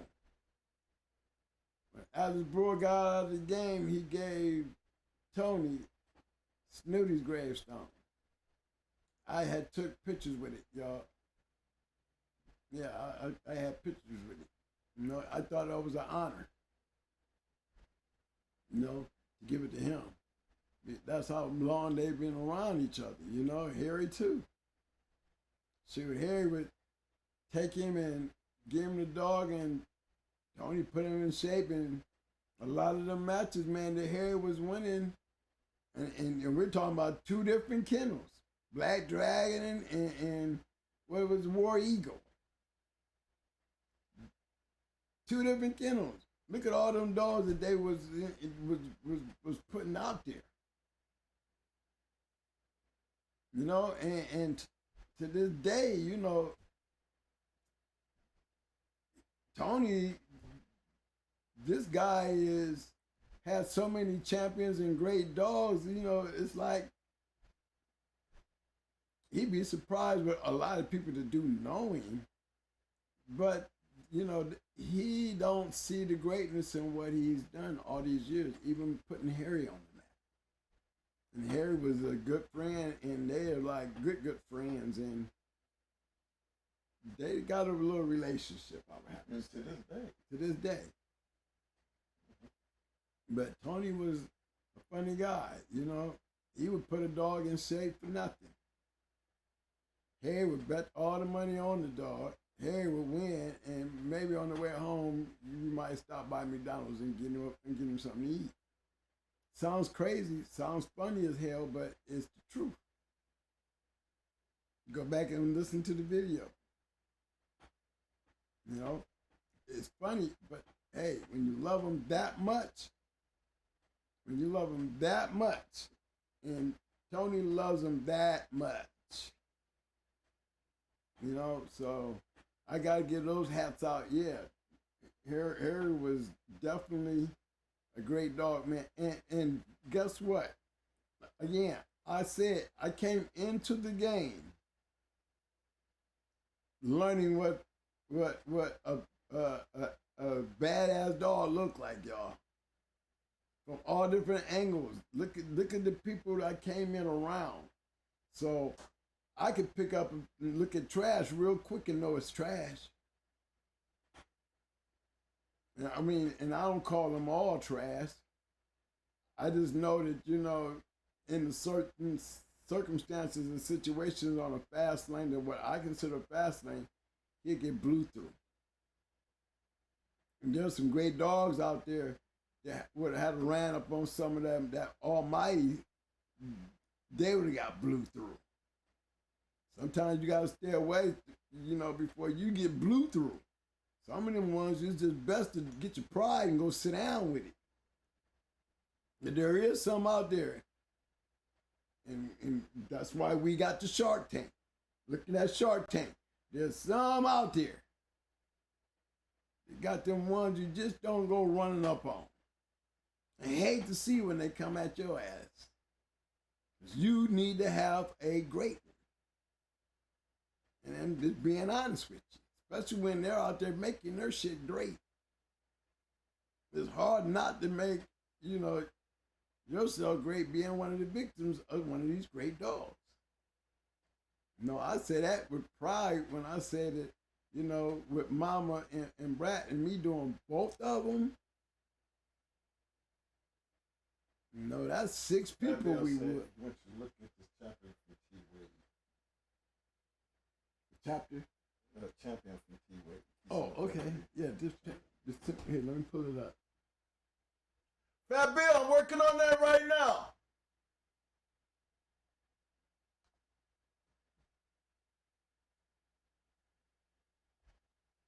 Give me a second. I'm pulling it out, fellas.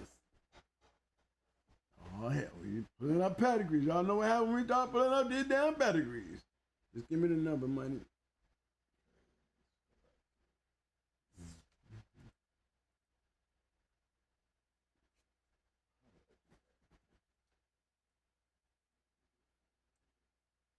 Yeah, that's going to be interesting. Yeah, thanks, Fat Bill. I'm pulling it up now. I'm just waiting on Mike to give me the number.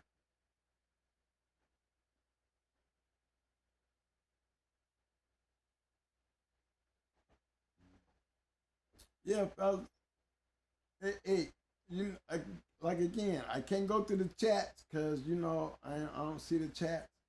So I'm just out here speaking amongst all y'all. Hope y'all are seeing the different, there's different things, but I think the most important thing in the game when it comes to actually learning something and understanding something is you got to have an open mind for one. And sometimes it really is best to go into the fictional world of fiction and take the imagination and run with it.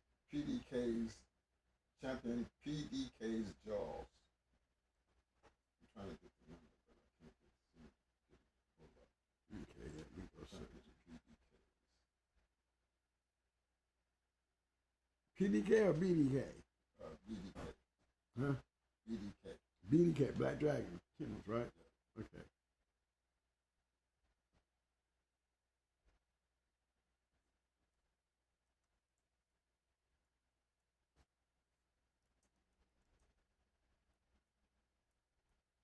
There was 3, 2. You found it now. Well, I think it just won't show me the whole thing. The whole number. I got BDK's jaw. Okay, it's 3. 32224. Yeah. Yeah. And we had him on the show. The Ohio boys had him.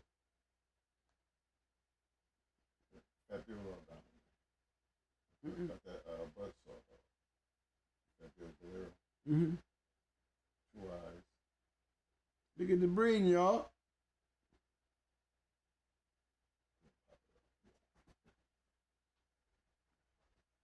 Boom. Let me start to the top. There you go, Fat Bill, right there.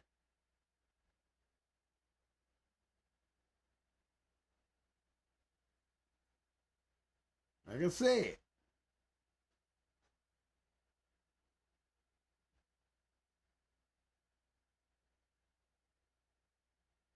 I seen all that. I seen both of them at the bottom. Really, and Sadie. Sadie. Champion Ray Sadie. Rennie. Oh yeah, yeah. I remember Sadie too. Yeah. Shoot off the China book. Yeah, James Upward had Buck, China Buck. We seen all of them. Yeah, y'all see that? Yeah, me and him was good friends. I was down there with Tate. I was down there with Miss Rennie.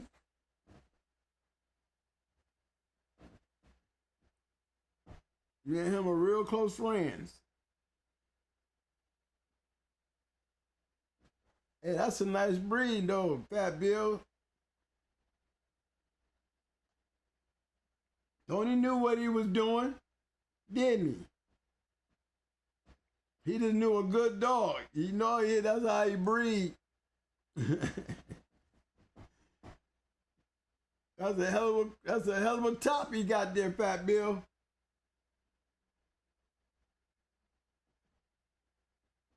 I think it was the mountain man sister took him there.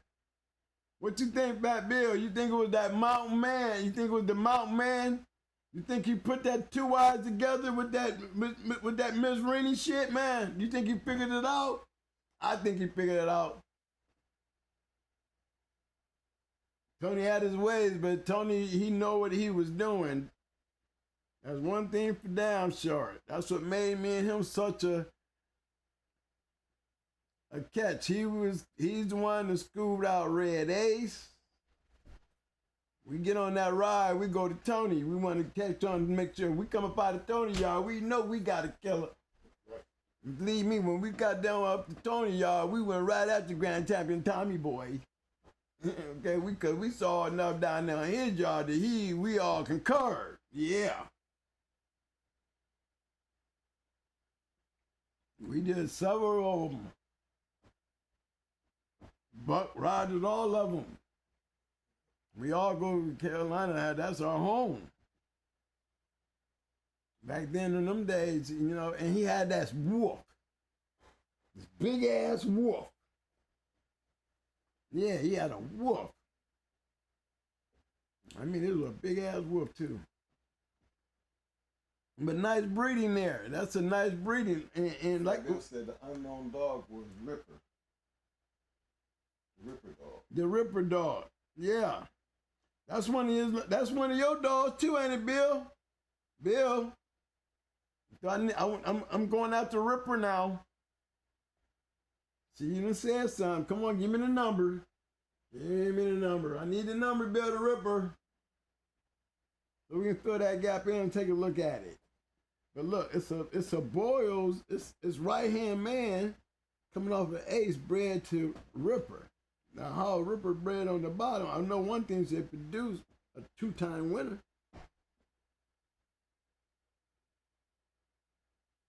And where you gonna see where do you see?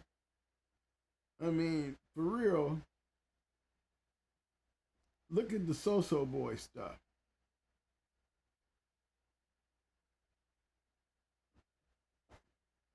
And then you crossing that, he's taking a Boyles dog. And Bill made that breed. Bill was the one that took 2 eyes and bred to that bullshit. You know what I'm saying? You see what he was doing? Add more kill to that shit. That's all. I mean, Bill was been known for that shit. Right. Say what you say. Yeah. He put more kill to that shit.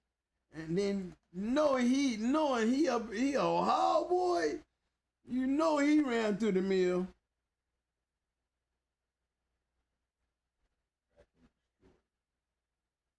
But I'm trying to tell you, and with that mouth and that head looking like he's a big boy, 53. Okay, I got your pedigree. Cool. Can you get the number? Yeah, he's a big one. I bet you he was tall as hell, y'all. Ripper was 200, 119. 200, 419.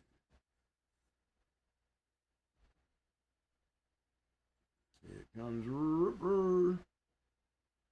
R-O-M Ripper.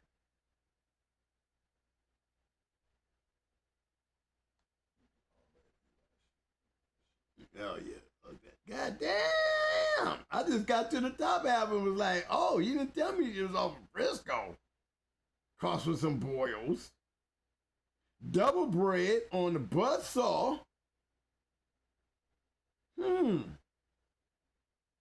Y'all see that, right? Remember now, we got it. That's the unknown shit. That's the unknown shit, y'all, in the pedigree. That shit over there. Let me see if I can get it back. I gotta go back one. I gotta put that on its own. I gotta move this on its own.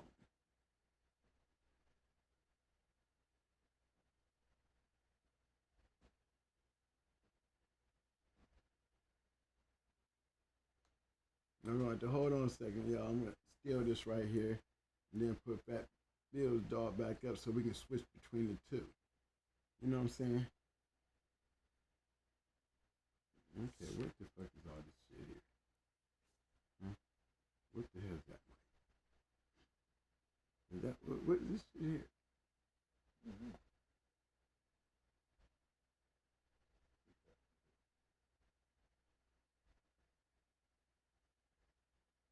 Bear with me, gentlemen. I know this is supposed to happen a little easier than this. Okay. Copy.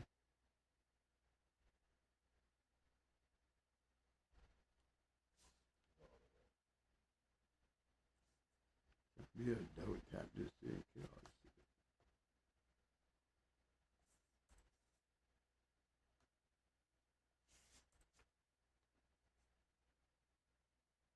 shit. Okay. Now that was what, Mike? 200.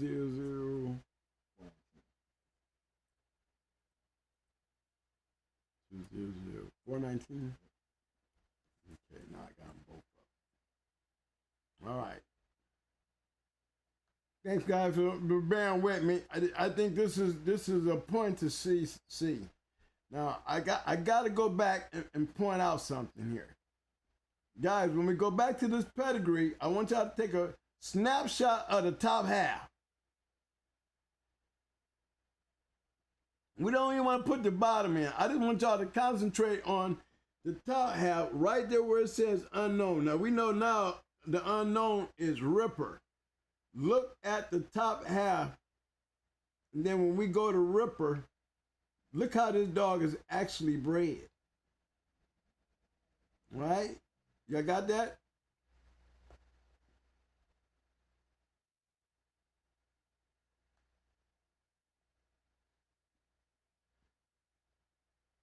Look at that shit, y'all. Tell me that ain't some crazy shit. Tell me you wouldn't have one like that. Tell me you would not have one like that on your yard. Tell me you would not have something like that on your yard. You can look at the breeding and know why she'll register and marry. See, that's how I felt with Baby and them. When you see pretty ass breedings like that, man, and it's like, you know, put together. It's put together. I would love to have me some of this to papers them damn self. This to damn autograph my shit. I ain't gotta have the dog, just autograph it. Just give me a pedigree and put on them fat bill bread this shit. I'm a brag. Yeah, this is his writing.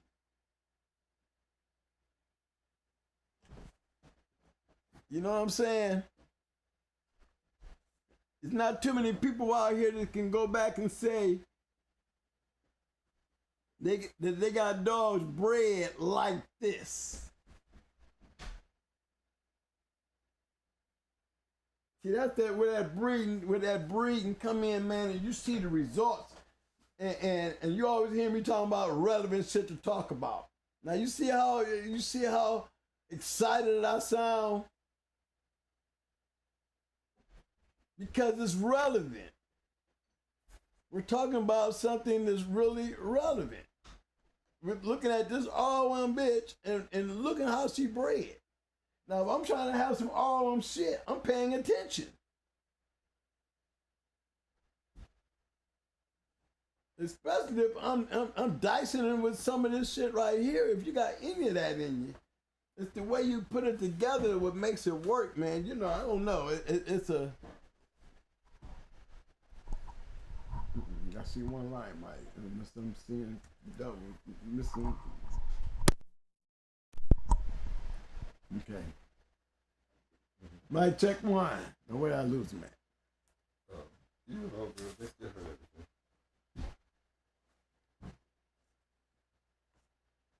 You know, I mean, when you put them together, man, and everything's a chance.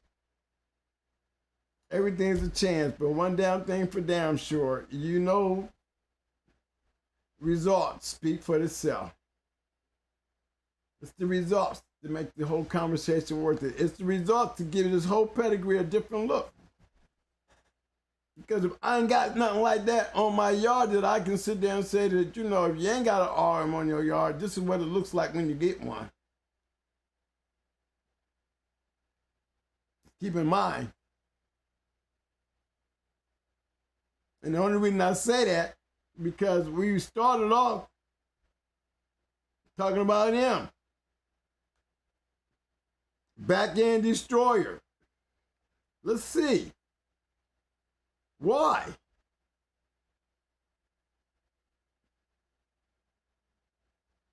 We got this dog right here bred into a Boyle's dog, y'all. Did y'all pick that up? That's the funny part right there.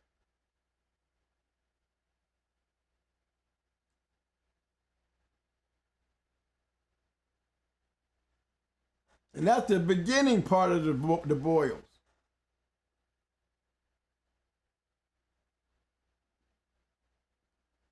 Right-hand man coming over, right-hand man. You know, that's the Ohio boy right there, the bred right-hand man.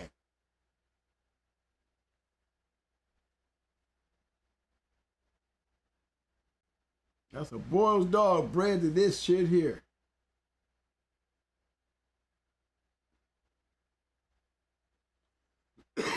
Boy, I don't know where I was when Tony had Mac on the yard.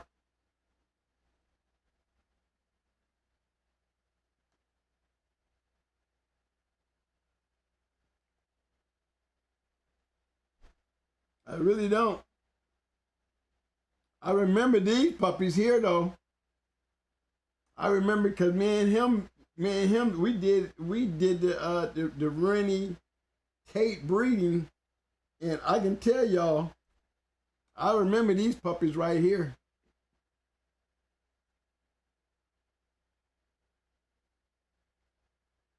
They was hot. Rennie was a hot one. She was a good one too.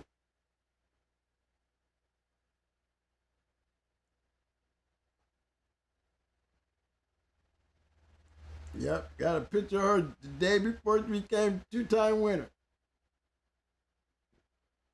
The day of, actually. Looking good. Conventional. Hard walking. That's what he do. He's a walker. And that's for shit, y'all.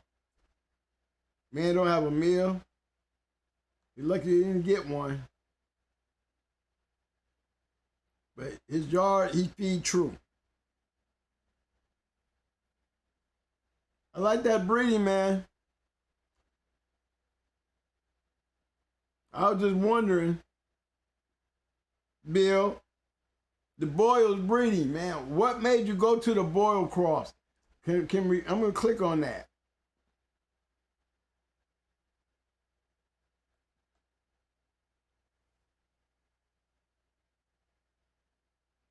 She won 2, and she won 2 best in shows.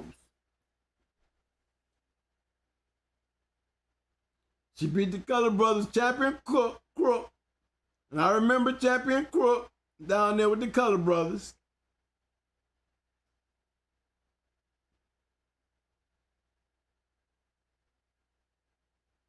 One of your greater moments right there, Bill. I be trying to tell them.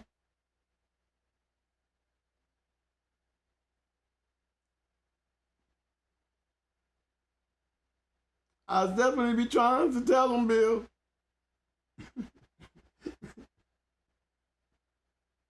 He takes those shots. He takes them. Don't think he don't. He shoots from the hip.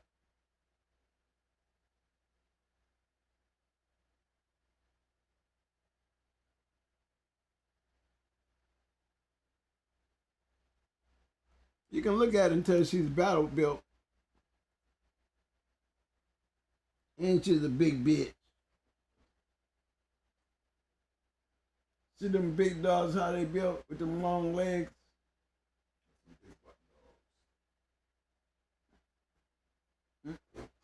Them dogs like that, them big long-legged dogs like that, boy, I'm trying to tell you. Don't come in there with no little short muscle head one. Look what look how he bred the shit. I want to know what made him run the ace. You know, that's what I want to know. Cause he made the breeding. If you take this pedigree right there and fill it in with this right here. Look at that shit, y'all.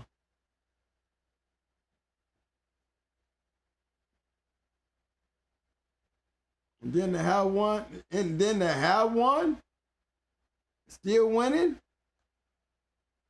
Somebody else crossing with these badass crosses. If you had that unknown filled in, and you imagine what that pedigree looked like.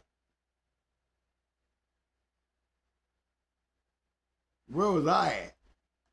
Why Ohio boy got it on his yard and I ain't got that on my yard?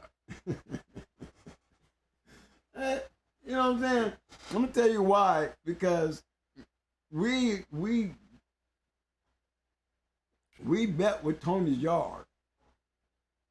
See, I go with Tony anyway. If I'm going to do anything, I'm going with him anyway. And anything he do, because I seen his yard. For him to make those kind of breedings, you know what he was doing. He seen too many great dogs in them breedings. You know what I'm saying, Mike?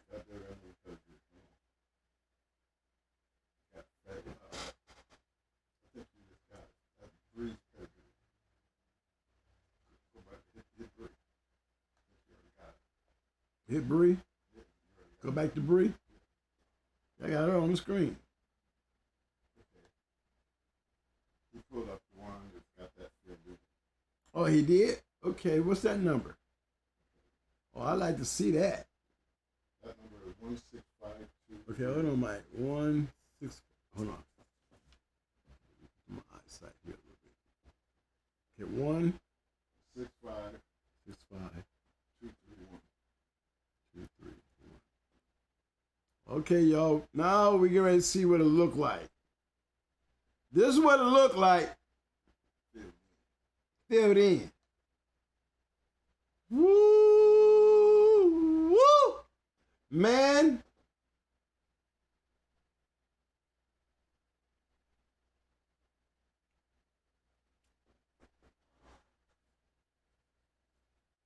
Tell me, is that not a pretty pedigree, man?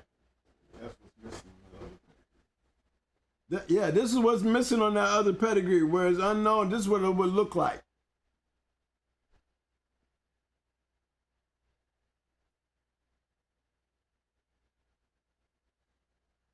Now, I guarantee you, if we had those kind of dogs out there back then, man, with a lot more of those, this game would have been on a lot of shit. You know what I'm saying? Because to me, what I see that breeding right there put the game in those Bulls dogs, man. I guarantee them dogs was game as hell right there.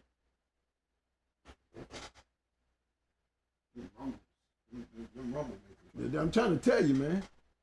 Anything that bullshit was lacking, and the show wasn't lacking in ability, you can bet that. You can bet that bullshit was not lacking in ability. You know what I'm saying? And then you add that extra on top of that, more bulldog. That to me should be more like the lines that we're talking about when we're talking about Yellow and Jocko and them. You know what I'm saying? That right there, you know what I'm saying? They should have been doing more of that right there. We would see great dogs right now. Just as famous as Yellow, Mayday, and all them other shits. Because you know Tony. Yeah. And that's something. That's what I'm talking about. Those kind of things right there. I would have loved to try to play with that shit. Bill said he repeated this breeding in 2021. A repeated breeding, y'all, in 2021 and some shit like this. Yes, I do. 763 664. 763 644. Is that, huh? 664. Okay. I got 763 664. 763 664. Got it.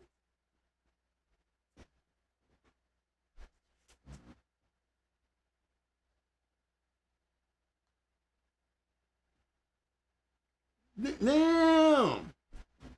For all y'all that don't know, you already know I like taking y'all back. I like taking y'all back so y'all can get a clear understanding what we got here, a train wreck. Okay, I'm gonna start off the top.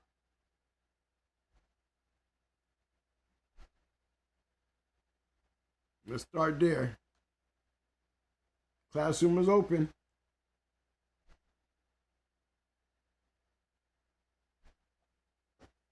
You see where it says you repeated that breeding, right?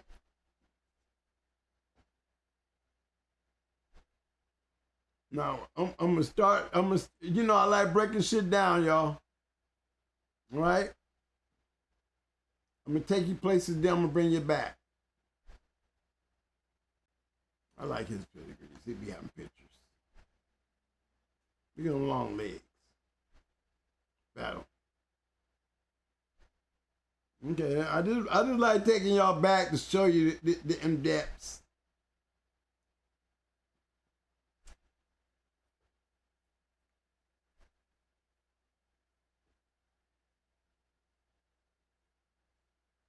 And it just keeps going, y'all. It just keeps going. We got all that, but see, we can't even leave this out because you'll be missing a little part of that. You see what I'm saying? That's just a little piece of more, a little bit more.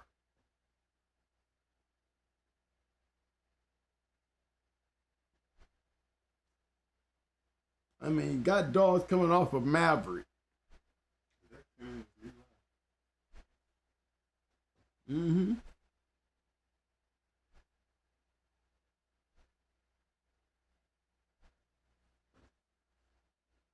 Take y'all back and show you where we just came from. That's back, that's just right here. That's just down here. This right down here.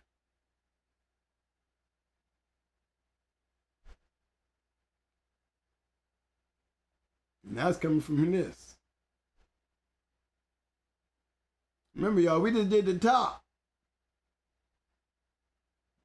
I'm going back where we came from.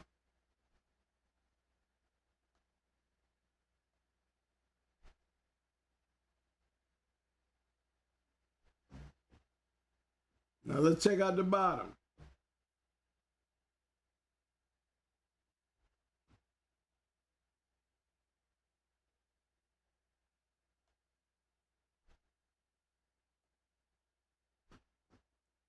I'm doing the bottom female first. Y'all see this, where we're going with this, right? We're gonna go down here.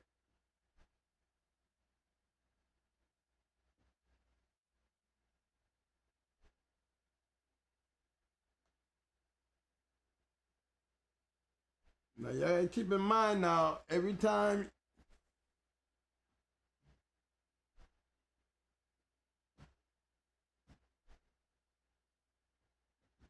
now I see Rusty got a mess up on her pedigree.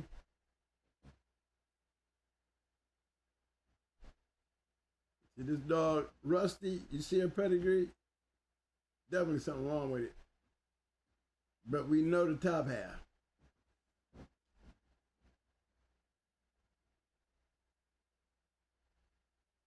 See, see Rusty here? What I'm trying to do, I'm trying to get outside of that part. and get back in here. I'm trying to get past the Coolio on it. See how Coolio numbers spread.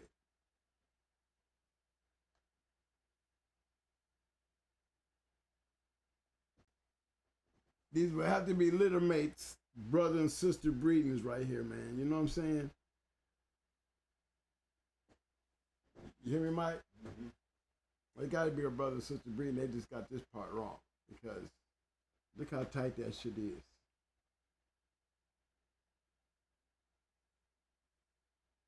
If that's a brother and sister breeding, that's mad crazy.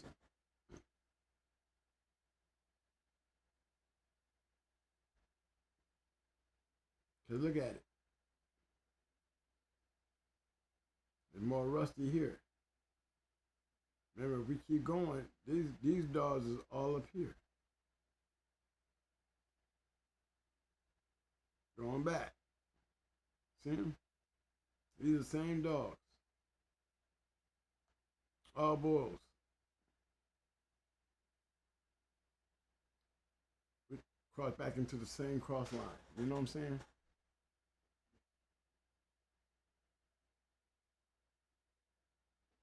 Hey, we just want to know, hey, is Rusty a little mate brother and sister breeding? That Stone Cold breeding? Rusty. I'm asking Bill, is that Rusty breeding, is that a brother and sister breeding? They just got the name wrong, or is that pedigree wrong altogether?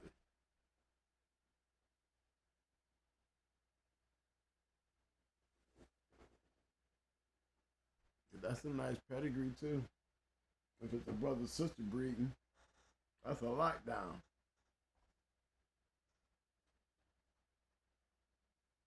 If you look at the way it's coming out, that's a lock-in breed. Like you said, you made that in 21. That's still Boyle's Fat Bill Cross. You know what I'm saying? Yes, sir. Uh-oh, the mic on?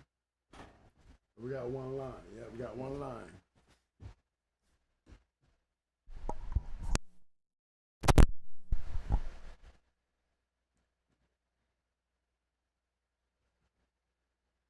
Yes, sir. We got one line.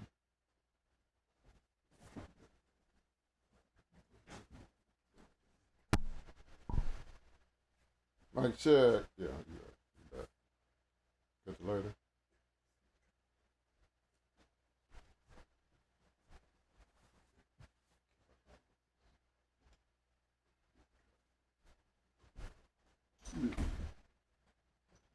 Nice. Hey, did we get an answer to that, Mike?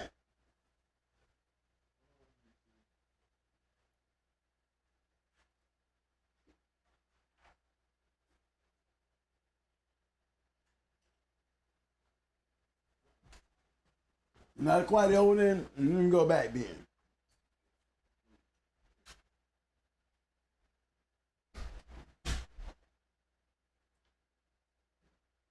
Very interesting.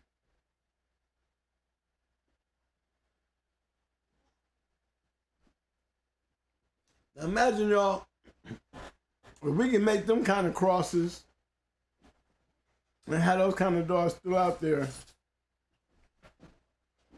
where we can get the kind of results for the now to move forward into the future,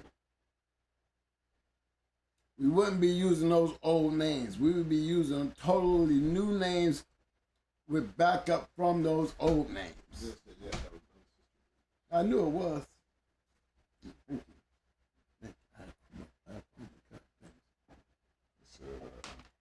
I knew that was. It's brother sister breed. It was a brother sister breed, like I said, fellas. Everybody, it was a brother sister breed.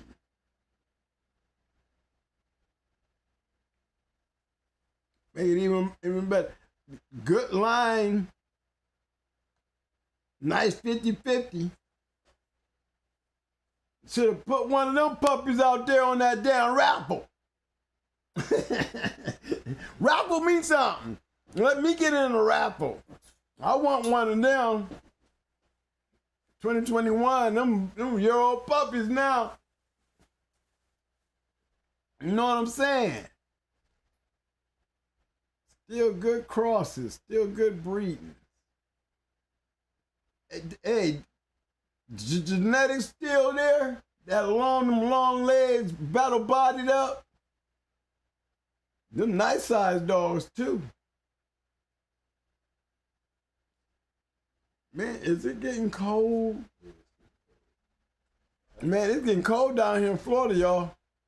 I'm talking about y'all done sneezed and blew all that shit down here. I wish I would catch a girl in some tight tights and some Adam bopping bottom drawers. They don't even wear shorts. They just wear. They don't even wear drawers, man. They just wear strings around here, man. Let me tell y'all something about this. Y'all need to get to Florida. It's the only place I know you can walk up into a Walmart and catch a girl walking around with a lace. And be like, really?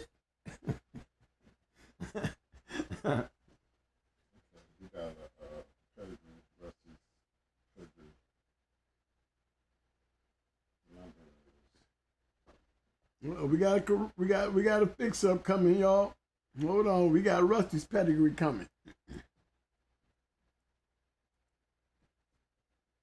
I'm ready. 463. 463. 505. 505. All right, here's the true pedigree to Rusty. My brother, sister breeding. Now, it's close.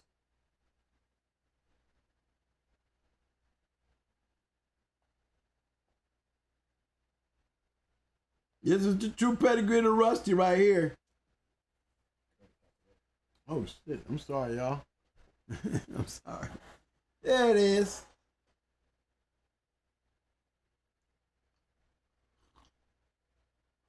Let me take it back a bit so y'all can see this is Rusty. T. Walker's Rusty.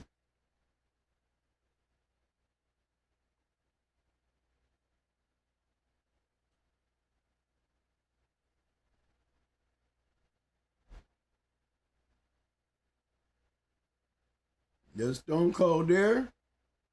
And there's Stone Cold coming across the bottom, right?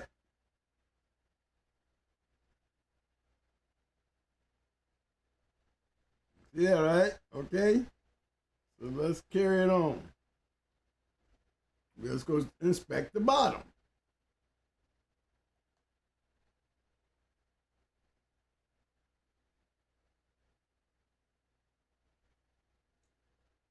Straight boils. All right. Nigga ring neck up there at the top. Okay, cool. We over ring neck. I missed that one. Yeah, y'all, I wanted to breed the ring neck.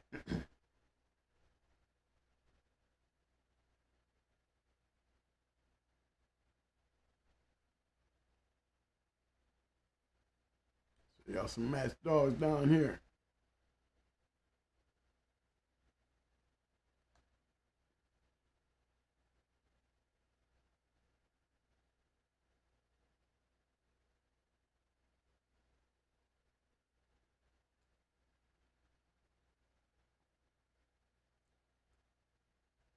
Gato got Buck in him. Right hand man in him. Bobby Jr. in him. Boy, this is some bullshit here. This is only the bottom here, y'all. Look at this shit. Look here, y'all. Y'all see where I'm going?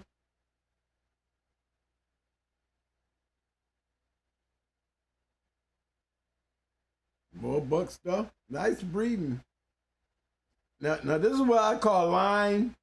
All this right here, guys, third, second, first, everywhere I'm going right back up to the front. If you notice, so when somebody say purebred,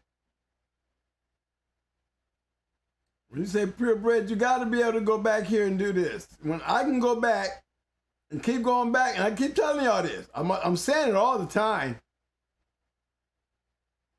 When you can go back and you can find yourself right back here. See all this?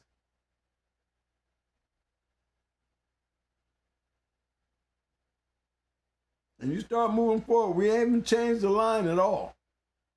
Remember all this back here? It's the same thing up here. See? This is what we just left.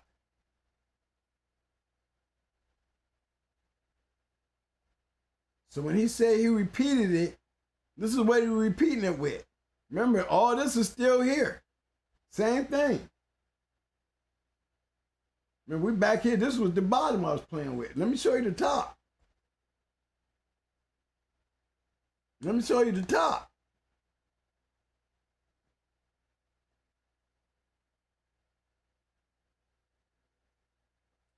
Great example of line breeding, fellas.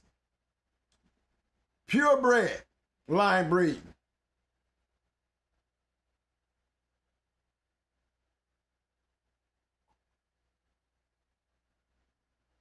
Same shit that we seen on the other pedigree. Am I correct? This is the top half. This ain't the bottom. Remember that this bottom here was on the top of the other one. Y'all see that?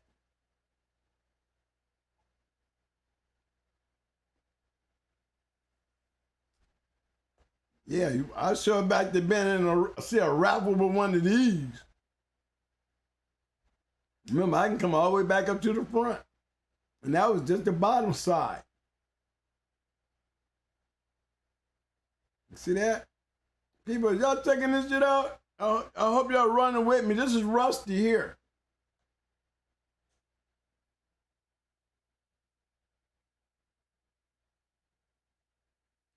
Remember, we just seen all this down here is all this up here. And that's so Rusty. I remember what Rusty was in the breeding that he just made in 21. Couple times. You know what I mean? Taking you back. You know what I'm saying? These are the ones that you be asking, well, is there another generation that we need to know about in 22 where we have possibilities that we could try to get a dog out of this somewhere along the line? You know what I'm saying? Because how purebred can you get? And we all started with just him.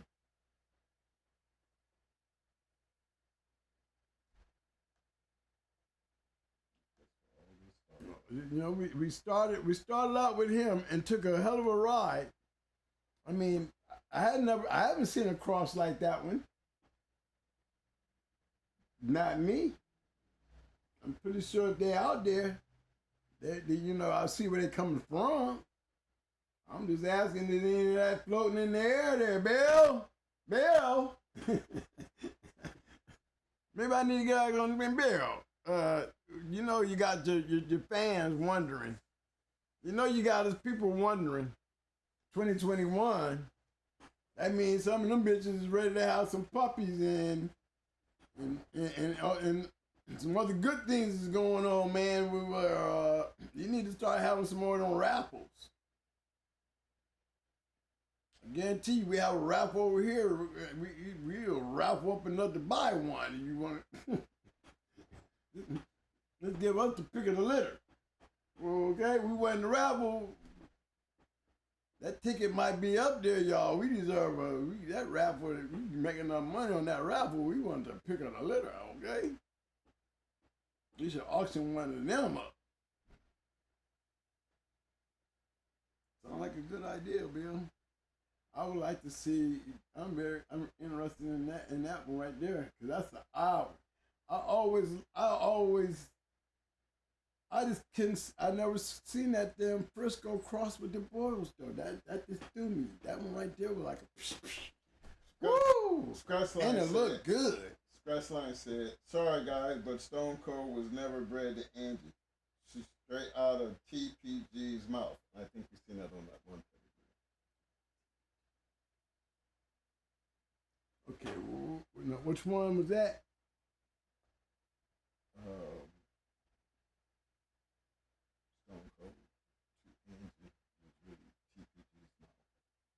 Right, he changed that. He's right. Yeah, we just came from there, didn't we? Let me get back over there where we was.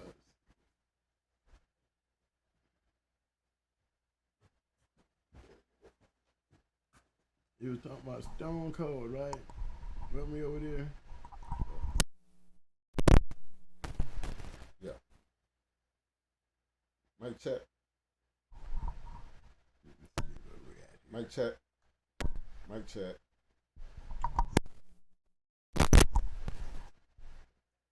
Shit, Scratch Line. That's Scratch Line Grand Champion Buddy Scratch Line. I mean, I know Scratch Line or you need Scratch Line. Okay, just making sure we putting all there. Just wanted to make sure.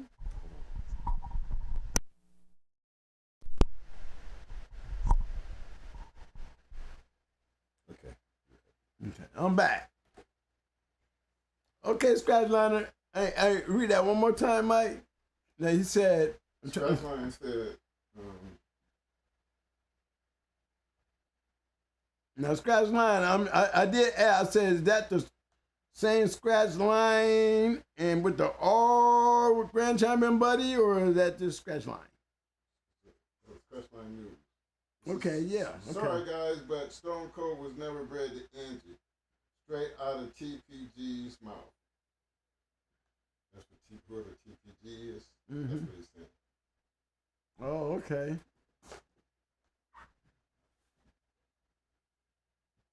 The pad on Walker's Rusty is fake.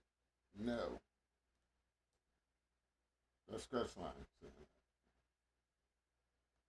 You were down, Scratch Line. You inform us then, baby. Hey, what? The old one or the new one? What's your email address? Going hard to, you talking about Going Hard Reloaded? It's reloaded, man. Hard reloaded. Going Hard Reloaded.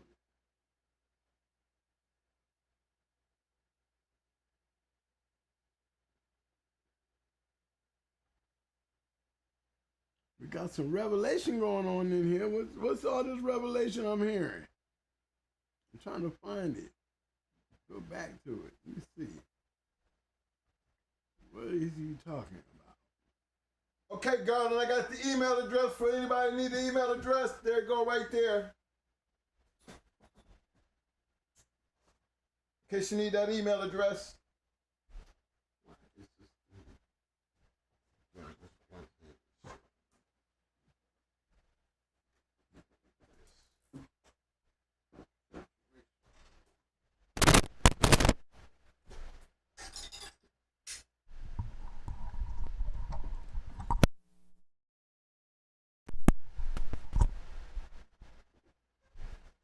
I don't know if that's That's because reporters we want to know. Scratch Line News. Scratch Line News. Thanks for the shout out, bro. I know the chat room buzzing. I wish I was in there to fly on y'all wall. I know I want to know what y'all saying.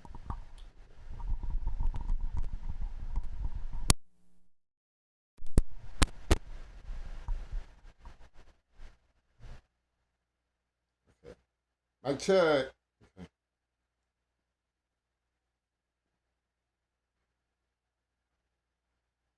No, I was just saying, Scratch Line. Scratch Line News with the news. Scratch Line News said, twin, this is Red Beat. I'm telling you facts, fam. Well, baby boy, I'm listening. I said, man, you got hot news right now. You know, I mean, for real. I don't know if I want to pull that pedigree back up. I just want to leave it alone. If we ain't going to be out here spreading no bad news, but it's good to know good news if you want me to, I'm riding on the news. Do we have anybody defending it? Hey, somebody got to step up and defend that one. And he's a newsman. You know, we all know about fake news.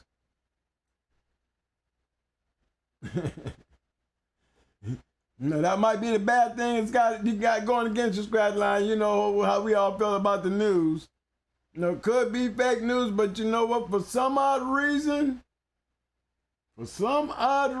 you say it with a lot of truth, even when I hear you in your writing.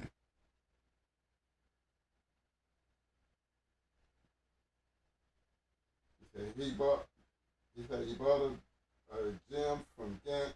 He told me flat out T. Walker hung that peg. Well, T. Walker told him. Well, if it was like he said, he had his reason. So, you know how I know how that is. And what reason did he give you a reason? You know, because he could have been telling a lie. Because, you know, T. Walker had an attitude problem. You know, him and Milkman was two of a kind. You don't want to get on their bad side, if you know what I mean. I ain't one for spitting on nobody, but I'm going to spit that one out there. Them were two funny guys. Especially when they got mad at you, so... You know, did he give an explanation why he hung him? What was the purpose? I mean, it's coming right out of his mouth. Hey, I hung them papers on that dog. Why? I mean, to hang some papers on the dog, your dog had to be older. You ain't hanging papers on puppies unless you're selling them. So you're telling everybody after the dog didn't produce something great and it ain't on your yard, then you liable to say that kind of shit too. Let's just keep it all out here on the table. You know, we need to know the mind frame that he's speaking when he's telling on himself about hanging on one particular dog. So if you gonna just up and say that, what was the purpose of hanging the papers on the dog?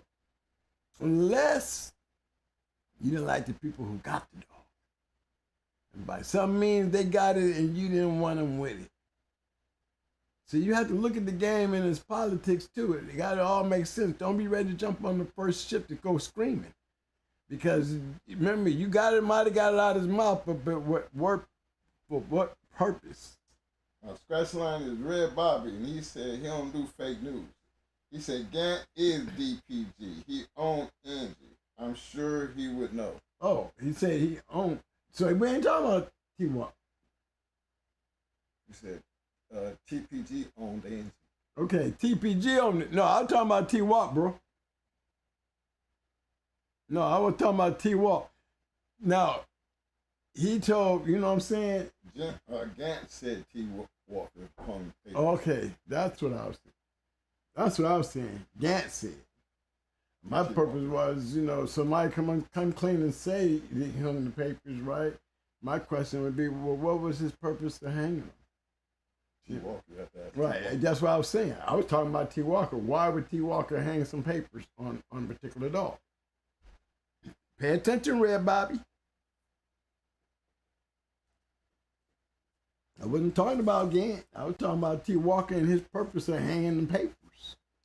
You know, and if he gonna tell, if a man know he hung the papers, then, you know, again, that would have been a nice question to him. Did he ever, well, why would you think he hung? Did he tell you he hung the papers? What did he hang the papers for? I mean, if T. Gant had Angie, you know, and he knew that he had a dog that had fucked up papers, or somebody put some fucked up on his dog. Remember, it's his dog. He said they never bred two. Right, that's what I was saying. That's what I'm saying. No, they breed. That's the lie. Never bred to Angie, bro. I promise. That's what he's saying. T. Walker never bred to Angie. That's what I'm hearing. Exactly. That's what I'm saying on the T-Walk move. You know what I mean? You know, where did the pedigree come from? Why did it get exposed tonight? You know what I'm saying? And what would be T-Walk's purpose? Unless he was selling dogs. You know? And if you have Angie, or whoever had Angie, and they didn't never make the breed, You know what I mean? That's another interesting thing. You know, somebody together a nice pedigree. And it's sitting in Fat Bill's pedigree. You know what I mean? It is. I mean, it started out looking good. Maybe that's what he was trying to do. What's that? No, obviously, T. Walker, because all that, remember, all that was line bred all the way up. Yeah, it was pure all the way. I mean, is she bred? Is Angie bred like you know? Is Angie bred? Is that her true pedigree too? Though. Hey, Scratch 9, is that Angie's true ped though? Good question, right?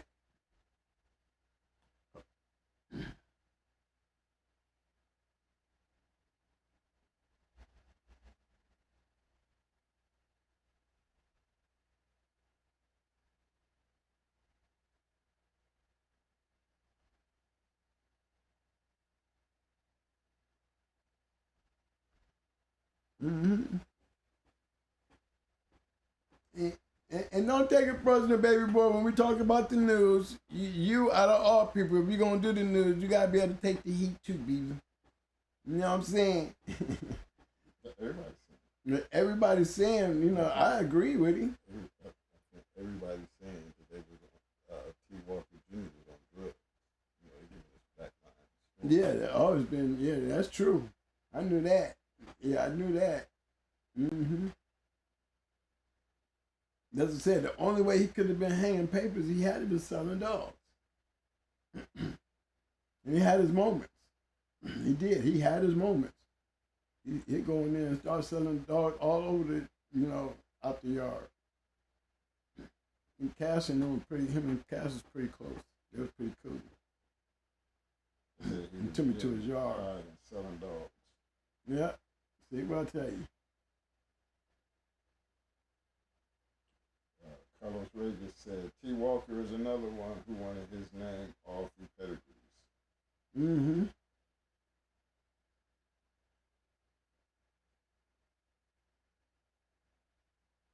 He used to make some nice, remember he used to always advertise, and he used to make some good ass breedings, y'all. He is definitely showing up in some great dogs pedigree now, y'all. I mean, that's for sure. And then the dogs, if these dogs wasn't bred by way of the breeding that was on the pedigree, and the dog themselves is pretty good dogs, you would like to know if they came up with Tommy's yard, well, you know, is there any possibility? You know, because he definitely had a lot of Boyle's dogs. So regardless, he had a yard full of great bred Boyle's dogs, right?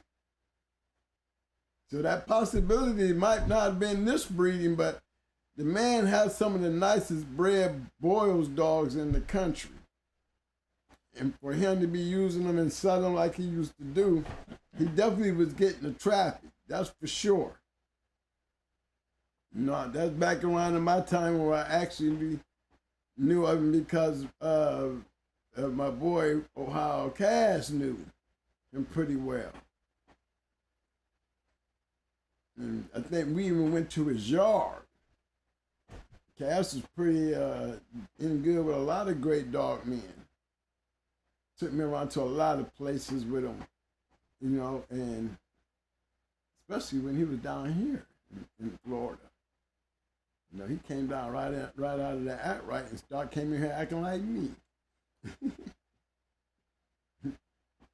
Tattooing, boy, we come from up north, boy, we bringing down that shit. Y'all better be ready. You know? How my chat room doing, man? Is they really clowning on that? Is they really up on that? Mm-hmm. Because you notice I ain't bringing the pedigree back up. You know, it was not relevant to speak on once the news was broken. You know, because I don't want to start no back and forth or anything like that. But the parties ain't in the house, so it still looked good. I would take one. if it's bred like that though, you know it gotta be bred. You know what I'm saying? Nothing going no Maurice Carver shit on me. Ain't gonna get that crazy shit. No, I'm not gonna get the Maurice Carver down on me, okay? Now I pass. And y'all know, as soon as y'all heard that, it went from excitement to, okay, what's next? See, that's what I'm talking about. See, that's what I'm talking about when it comes to the game. Once bullshit hit the scene, you know what I'm saying? Stock go down like the stock market. You know, real quick. I mean, and don't let them put you in the council culture role. Because, you know, my man that's like breaking Watergate. We just slapped up the pedigrees and all them great bread dogs, talked all good about them, and breaking news came across the airway. That bullshit ain't right. What? Rusty's a fake. What? We did all this work for Rusty, and you telling me Rusty is not the Rusty? You know, Rusty wasn't fake. Well, I don't know. They said Rusty was never fake. Right. And wasn't Angie the winner? He said, Shout out to my man, Hemi James. What's up, Hemi? What's up, big bro? He said, I presume T. Walker had paperwork on Rusty.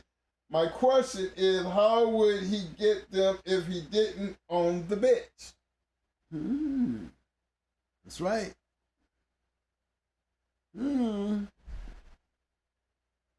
Scratch Sign said, Hemi, Walker and TPG were a combine. Same dogs.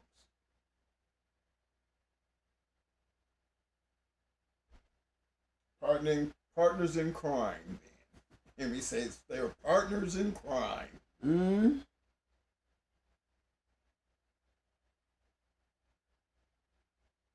That's interesting. So, Hemi, That takes us back. that takes us back. Now, see, now we got Hemi. Hemi made a good point. Now, I understand. You know what I mean? It's still on the table on who you want to believe. Not like the fake is fake news, but it's the right news. And the question being brought on questioning if it's the right news is the fact that where these papers come from. That's a strong line there. If the dog had papers, then how the hell, if you owned the bitch, did he have the papers? Good question. And I guess Hemi is verifying the fact that hey, if the dog had the papers, then you tell me what didn't happen. T. Walker got papers on the dog. Well, something happened. TPG and T. Walker were What combine? So they were together. So the possibility of them having papers, that means your boy telling your story that he was accomplice because he knew. And he probably wouldn't have never said anything until the dog produced something. And you know, me and Marty got a lot of little love, and you know, we back down in that one area again. You say something, maybe because you don't like the situation. Angie is the real deal. Angie is the real deal. We just don't know where's her movements coming from. But what about Rusty? Rusty became relevant because he was producing. So why shoot him down? Well, they just said Rusty was real, but the breed, His breeding was wrong. the breed of whoever they said he was bred to. Okay, so Rusty was real. They're just saying the bitch he didn't breed to was not, they say he didn't breed to Angie. Okay. But the puppies, whoever they was off of Angie and Rusty. With papers. Same combine, maybe inner ring. Maybe that's why they left them out in the old pedigree. Yeah, maybe that's why they left all that shit out, y'all. You wonder if that's why it was unknown, huh? Maybe they knew. Good point, Money. What's the chat speaking on? That's what I said. Shit, that's it.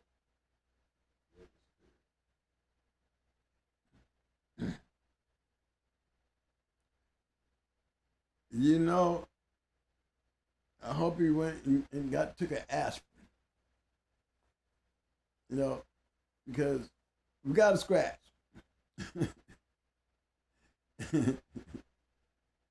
We're gonna leave that. You know what? We're gonna make that for Talk Shit Tuesday. All right, y'all. We're gonna get down to the bottom of that on Talk Shit Tuesday. You know, because there's still logical solutions and answers to some of these questions. There's still got questions too. Like him said, hey, if he did put out false papers on these puppies, then that's all that was done, right? Not the fact, not only did the breeding take place, you're telling me that he was falsifying the dogs that we were supposed to be getting off of Angie ain't really off of Angie. Yet we got papers saying that she off of Angie, and you saying that the only way that would have been able to happen is it would have to come by way, right? The TBG, what his name, right? Mm-hmm. And what was it? What was the T. Walker? Yeah, between them two, they know the truth. And somebody felt like they got mad at T. Walker and said he faked them papers, y'all. He faked them papers. Was they mad at each other? Well, Jack said. Hmm? Scratch My News said Gap told him. Wow. And Gatton had the winners. He with the winners. Now you gotta listen to the winners, man, because they have no purpose of doing anything but working. And I still didn't. Why, Tommy? Why? What was the purpose? Because they look good on paper. I was like, I can understand that. So why are you telling me? Why you want me to know how they really bred in? Well, who they really come off of? What? Do one of to the German Shepherd in the back.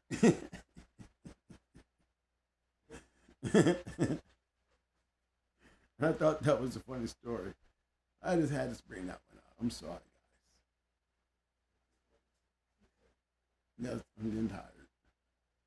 I get silly when I get tired, guys. Shout out to my man, welcome down Ram. What's up, Ram? Hey, fellas, don't forget, ladies and gents,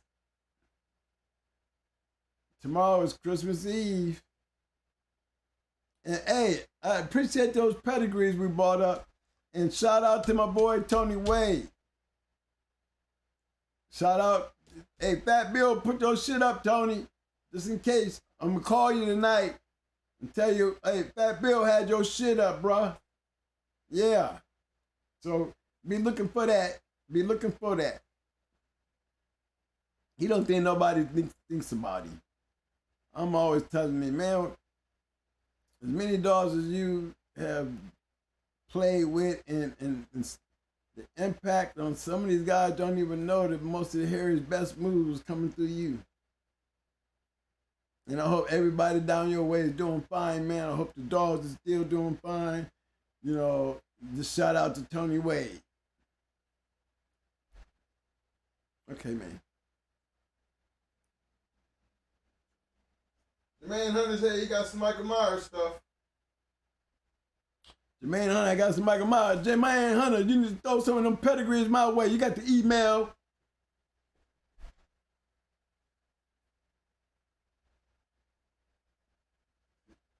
That's right, Jermaine Hunter. Let me see what you're working with, fam. Yeah, man.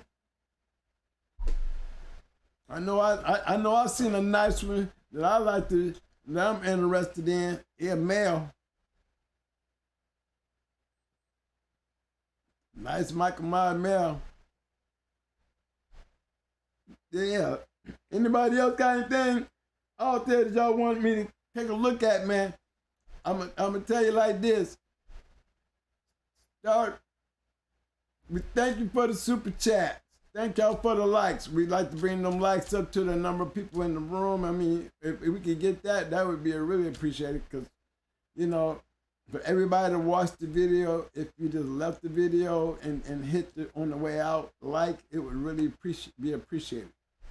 You know, I mean, you know, me myself, I carry about 3 or 4 accounts because I got a lot of things to do with the emails. So me, I always go in there and like myself. You know, you guarantee get 4 out of me. You know. So fellas, when you got that little time to go ahead and show the twin brothers some love, man, hit them likes.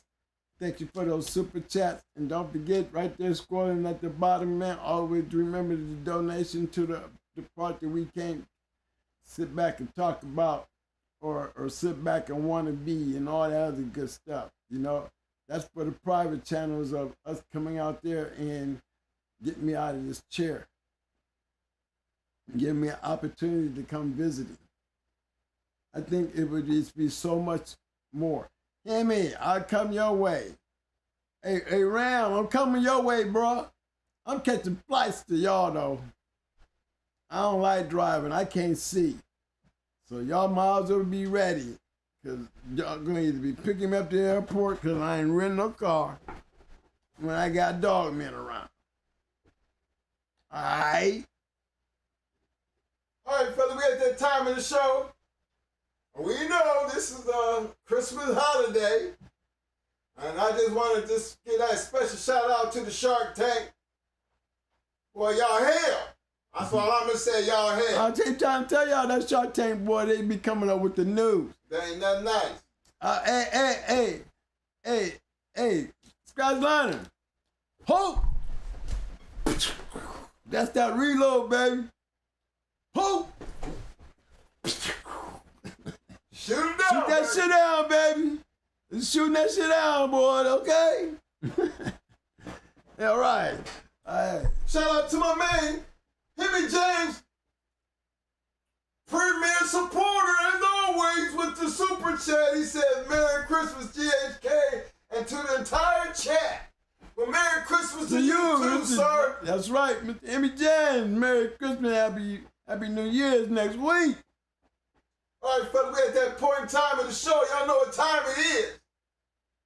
Y'all like the conversation tonight? Y'all participated in the poll? I need to see them thumbs up, thumbs up. Thumbs up, thumbs up. Muscles. Muscles. Muscles. Roses. Roses. Hey. I need them damn roses. It is Christmas. Give me some Christmas presents. Let me see them thumbs and them muscles and them roses, because I'm handing out Christmas gifts to all the newcomers tonight. I'm giving back to the channel. I'm giving back to the channel. Shark Tank, love you, baby. Love you, baby. Appreciate the love, fam.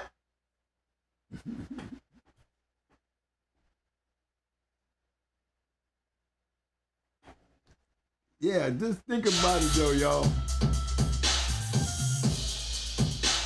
We all got different sizes, different ways, but we all stay in the same day. Remember that.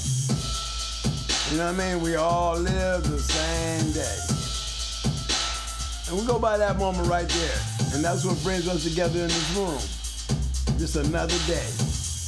All right? Super sticker from my man Reckless Bush. Way to go, fam! Yo, fellas, look. Yo. Hey, fellas, you know, as y'all know, Mo started the show, you know, he showed you a little situation. You know, he like to keep, you know, y'all like family to us. You know, Mo always be on top of everything. You know what I mean? I try to stay in the back, you know, stay out of the way. I'm always behind the scenes. You know what I'm saying? Mo always that man up front, and he always gonna be treating y'all like family. Actually, Mo was, you know, calling the dog, man, and filling my brothers in, you know what I mean? And let my family deal with the family, you know what I'm saying? Because at that point in time when things was going down, you know what I mean, he didn't know if love was a touch-or-go situation, you know? Didn't nobody really know too much of nothing except for, you know, your boy Flatline, and we working on it. So, back. But right now, guess what? We finna go into a new year. And this new year is supposed to be a whole lot better than our very first year. You know how they say, you know, things get better? But guess what? We ain't no different. I look for this channel to get better. I look for that Shark Tank to get bigger. And I look for this channel to get bigger and better with a bigger Shark Tank. We're gonna need a big tank. You know what I'm saying?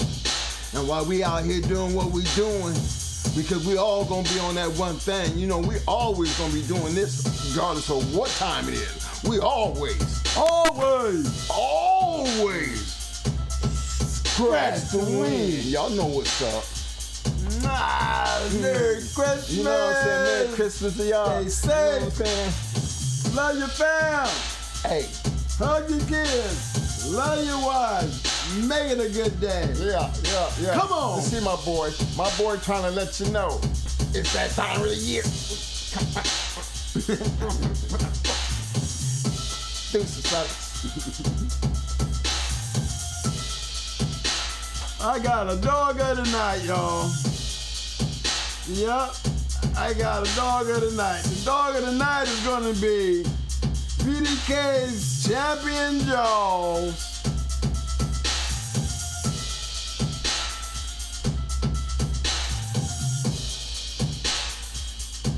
Man, I still didn't get a chance to put up the General's Pedigree, man.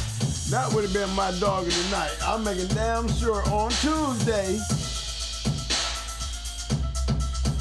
Come on. I do not like to miss no pedigrees coming through. So I want to make sure we get that up for the people to see that breeding. And I like. Got pedigrees, guys, you know that email address is sitting out there on the chat. Go ahead and start using that thing, man. Been awful quiet over there, you know what I mean? Getting a couple questions. I'm doing the best I can with them answers and stuff, but I like it when y'all like it, all right? So let's get back on that. Pit down! Pit down! No, Simple not my boy. baby. Simple 5, baby. Pit dog in the house.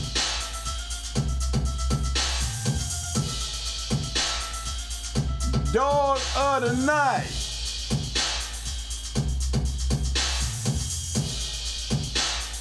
Jaws, Champion Jaws.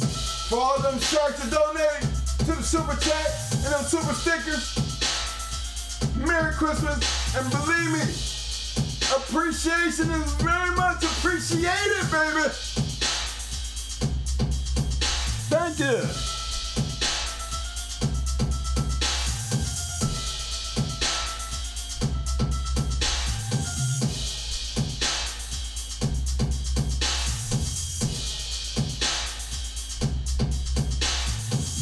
I need plane tickets. I need gas money, Daddy. Well, boy, go get a job, son.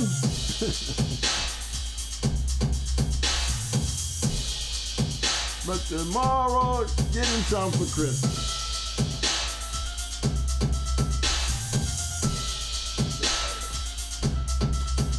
Come on.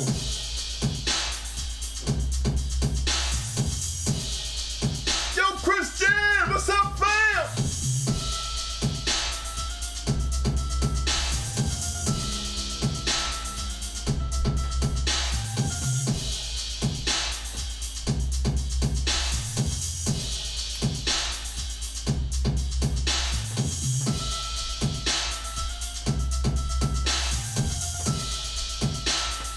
Supreme Excellence! What's up, fam?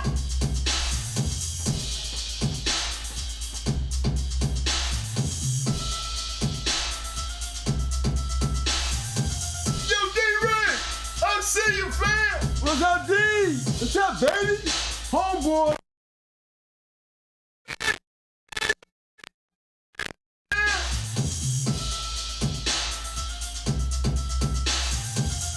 drink Bradford.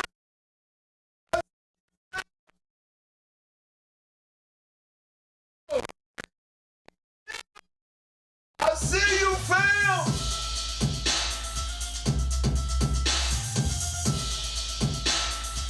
In case I missed it, welcome down, Ram Big Steppin'. What's up, big bro? I see you, fam. Come on.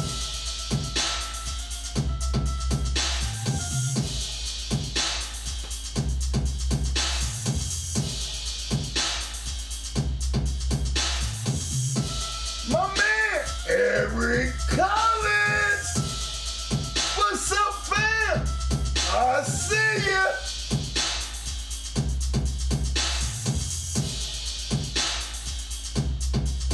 Carlo.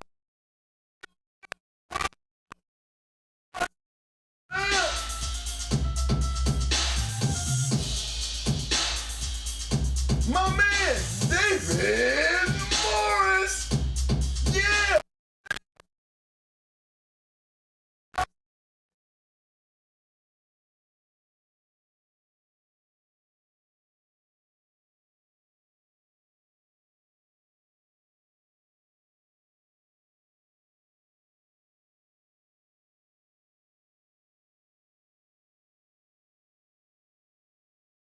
$149 votes. Let me tell you about the poll tonight.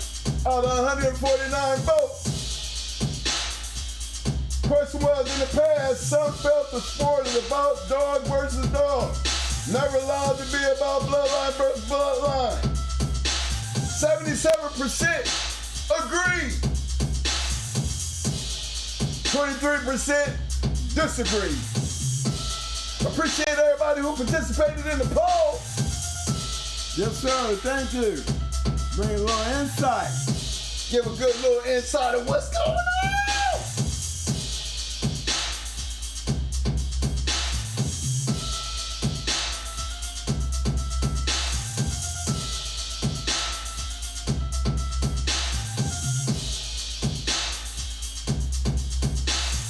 Yeah, Carlo. You heard me, baby, just in case you didn't miss me. I said, Carlo! Carlos Regas! Yo, yo, yo, what's up, fam? I see you.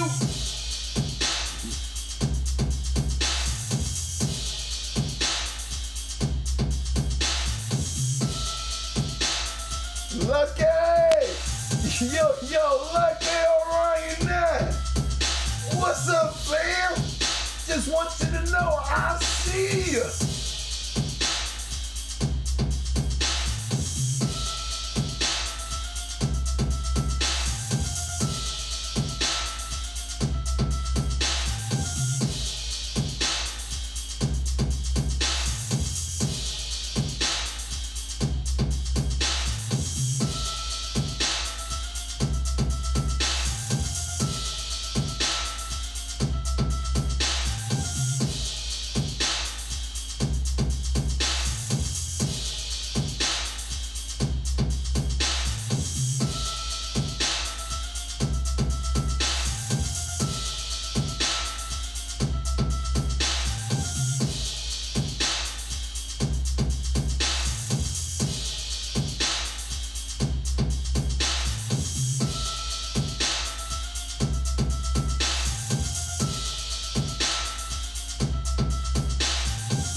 Y'all still hanging out in the parking lot? I'ma hang out with you tonight, fellas. Y'all keep doing what y'all doing.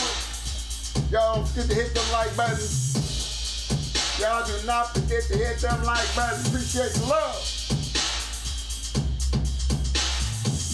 Hemi James, I'm feeling you on that. For anybody who's seen the know who the hell Rush's people is, please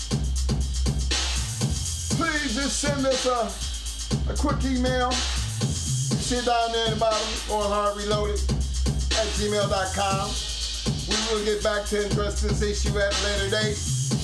Or just while you're still hanging out in the parking lot and you got an answer, I'm still gonna be here with you. Let's see if we can get some answers to the question. Inquiring mind wants to know.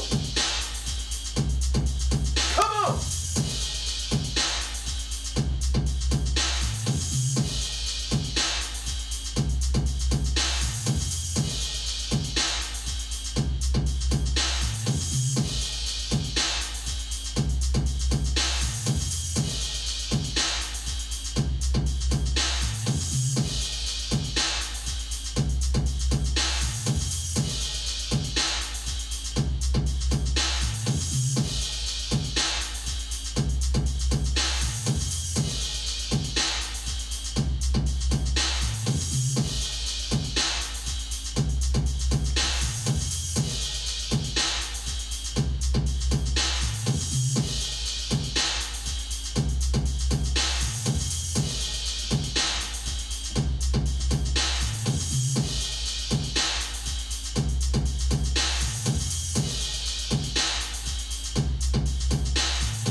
love, Supreme.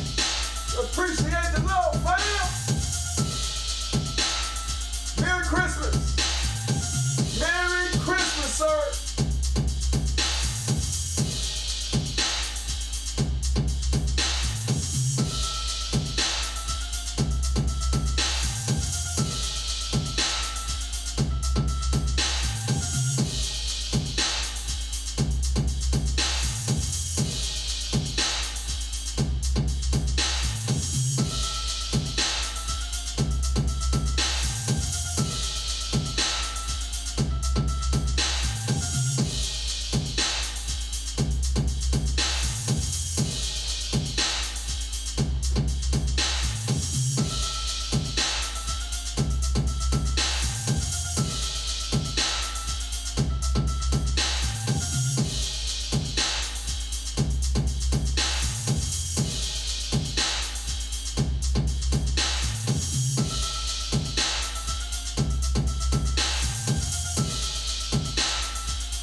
I still see, I still got people out there hanging out there in the parking lot.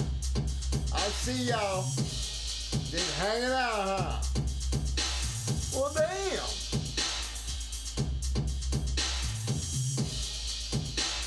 Yeah, I appreciate everybody for stopping by, hanging out with us tonight. Yes, sir. Y'all look here now. I need everybody to have a Merry Christmas now. Stay safe. Stay out there cold.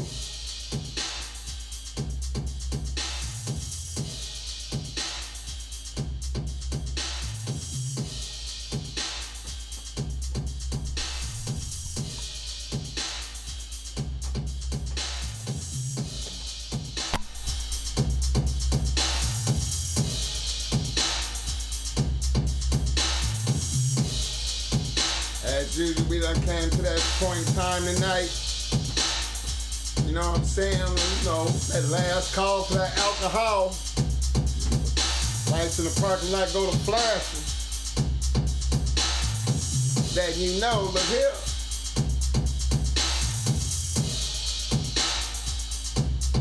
I ain't telling you you gotta go. All I'm saying, I don't want you to be playing around here in the dark.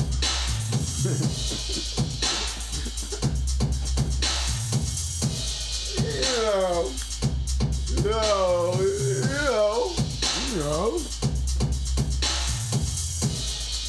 Hey, look, fellas, I'm finna shut this down. Go hang out with Fat Bill over there at Fat TV. You know what I'm saying? Don't forget to support.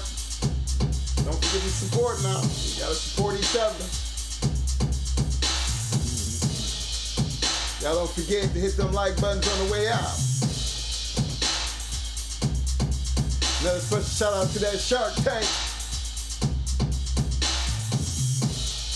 They always show up and show out. Gotta love it. Remember, if you want to be a part of that Shark Tank, all you gotta do is show up, participate in the chat, and you will become an official member of the Shark Tank, and you will probably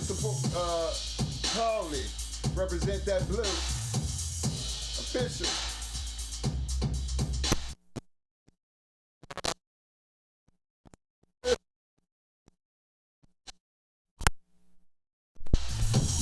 Yeah. I don't know, my mic been acting crazy here lately. But I'll figure that out. Mic check, yeah, here we go. Knock, knock, bang, bang, all that good shit. So yeah. Don't forget, you know, every Tuesdays and Fridays. Talk Shit Tuesday, 8 o'clock p.m. Eastern Time. Hot Mic Friday, 8 o'clock p.m. Eastern Time. Again, show up, show out, enjoy the show. And again, remember, always remember, we gonna be there. All we need you to do is show up and show out. Cause we gonna be there. So as we end the show tonight, closing up the parking lot, you know what I mean? I always try to hang around until we hit that magic number. You know what I'm saying? When you hit that magic number, you know, it's just a blessing to know that many people come out and hang out with you in the cold. I see you, Carlos. I see you enjoyed yourself tonight, man, because you was getting it in, fam. You was definitely getting it in.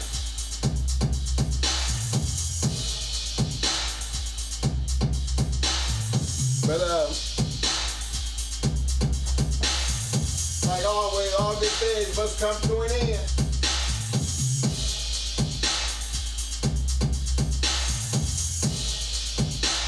We're gonna do it like this.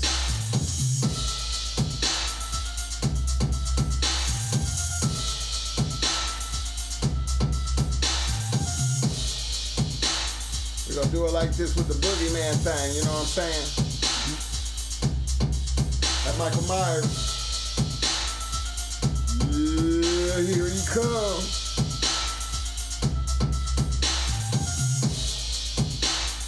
I mean, you gotta admit, Michael Myers got to be the coldest boogeyman of all time, man. That brother, I ain't never seen that brother run. You know, when you just walk up on a motherfucker, just kill a motherfucker like it ain't nothing. You know what I'm saying? Just all night, you know. I mean, you done ran a mile, you look back, he's still behind you.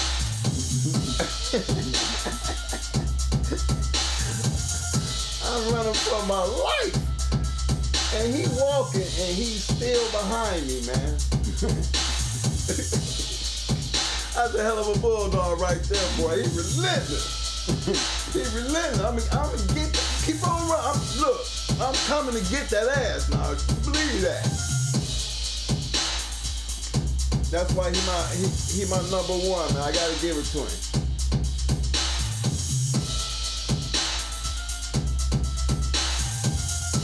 You know what I'm saying? I think Mike got about what? 1, 2, 3, 4, 5. I think Mike got up to about 8. You know what I mean? I used to binge on him just to see if I could catch him running. I think the fastest I seen Mike actually move was on the last show when he just come out of a closet and he ran up on the popo so fast and knocked him out the window. I was like, that's the fastest I ever seen Mike run up on somebody. But he ain't have a knife then, you know. I ain't understand that. How you gonna be going against Michael Myers with a gun and he ain't got a knife, but yet you go out the window? That's the only time I've seen Mike move fast. Like, oh shit. Just ran up on him and just tossed him out the window. Like, damn. I thought, you know, they had to bring a little swing to it. You know, they got a laugh out of me on that one. You know what I'm saying? They got one laugh out of me.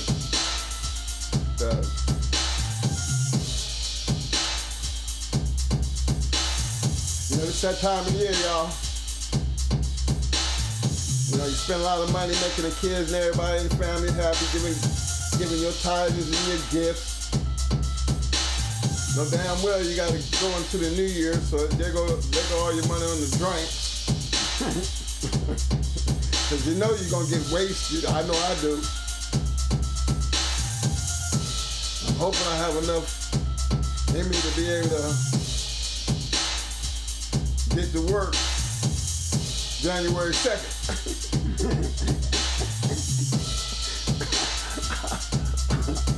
I got to hit the damn coin machine, man. I gotta go have my coin stash by the time I get to kick it in from this time period right here to January 2nd. You know what I'm saying? You know, it's the worst time of the year for me, man.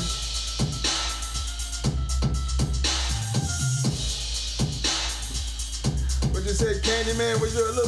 Look. Candyman, he was a whole new different kind of beast, though. Cause come on now, what other boogeyman you know you had to say his name 3 times? I mean, if you was my friend, and we all know Candyman exists, and you say Candyman 2 times, I'm slapping the shit out of you. I'm hauling to slap the shit out of you. You know, I'm hoping the slap be enough that you start over. You know? You know what I'm saying? Candyman, he was the man. So I'm gonna give that to you.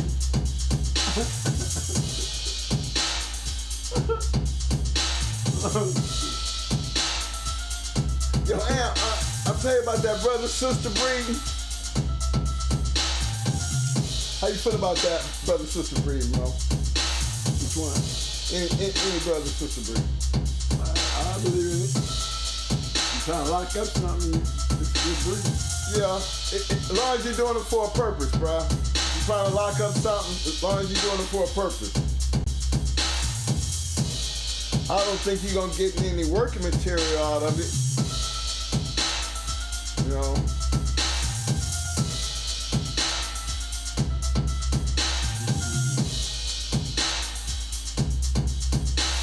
I think so. Possibility, but any breed. Yeah, any breed you do, possibility you're gonna get something. But that's the thing about that, because, you know, doing something at that point, you're calling. You're checking out what you're doing. There ain't nothing wrong with that.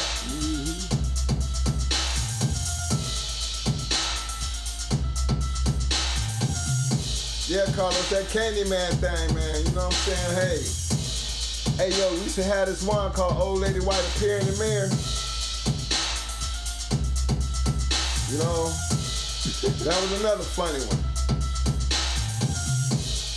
Standing in the mirror and be playing, just be joking and shit, and all of a sudden you see something white, you know, pop up in the mirror.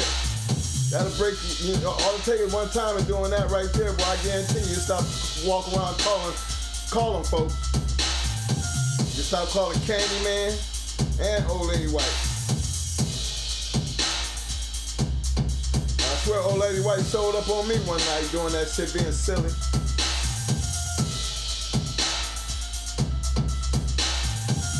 I tried to explain to him when she really showed up, you know, but then nobody want to believe me. I guarantee you, a whole bunch of them went back and tried it themselves, you know, because nobody never came back and was like, man, I did that Old Lady White thing and nothing happened. I ain't never have a friend once come back and tell me that shit.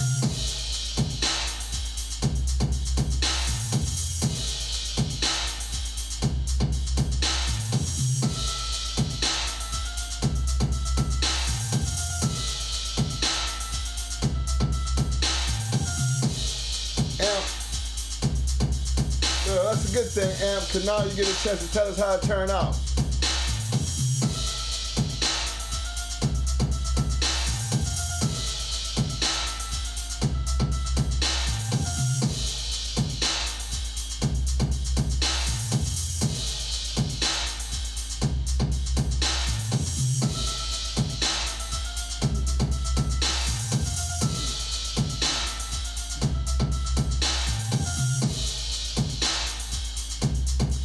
I gotta admit, tonight turned out to be a pretty good show. I'm surprised at that, at the poll, because you know we actually try to, you know, again, we use the poll as a temperature check on a lot of things.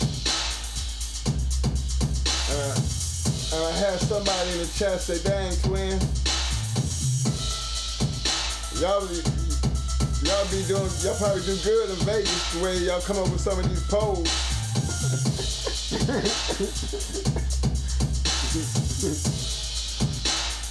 the way y'all coming up with some of these polls, man, y'all hit them all upside the damn head, make them be like,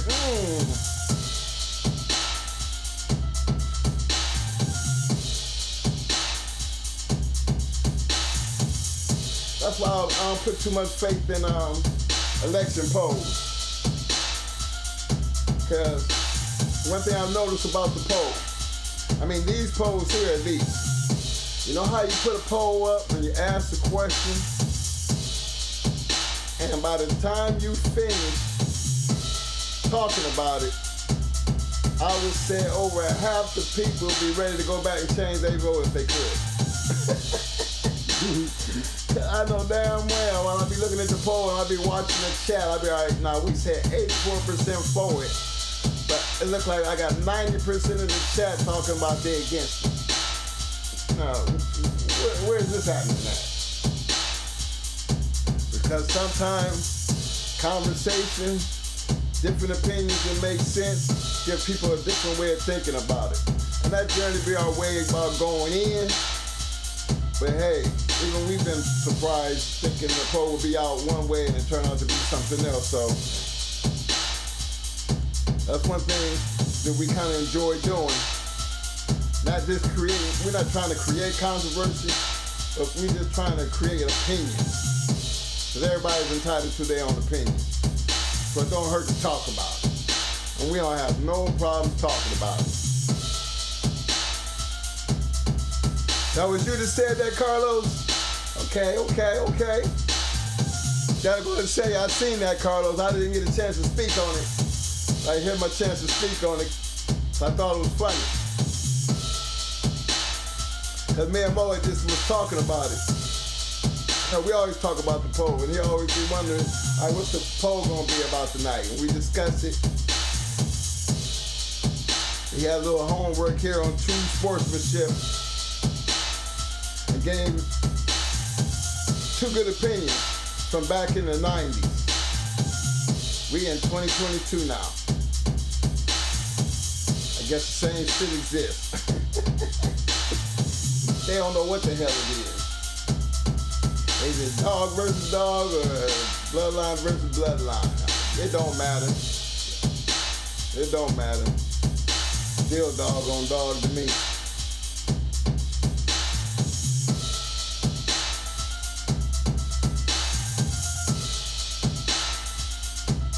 Ohio player Sweet Jones, y'all saw him.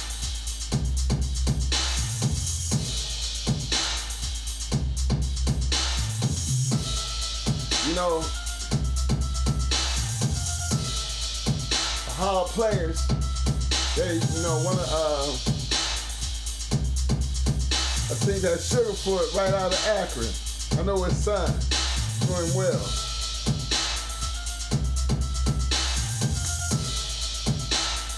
But you know, a lot of them big bands, Dad's band, Roger and Zap, Ohio players, Brick, all them big groups like that, Switch, came from my hometown. So music was always one of been the big thing up there, boy. But look, man, I'm trying to get back, get my thing started. So I'm gonna hit this little blink, blink, blink, you know what I mean? Then I'll start flickering the lights in the parking lot. I'm gonna help y'all out. I'm gonna help you get out of here.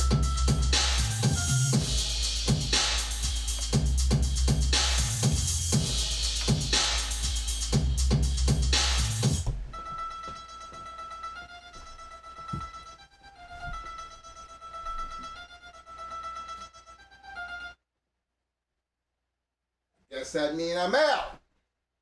Merry Christmas.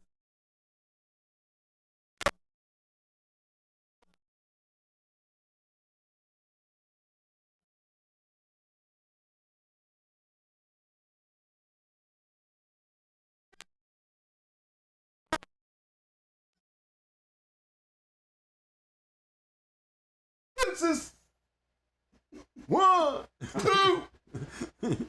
Stop it, man. Come on, man. I'm out. Stay safe, everybody. Love.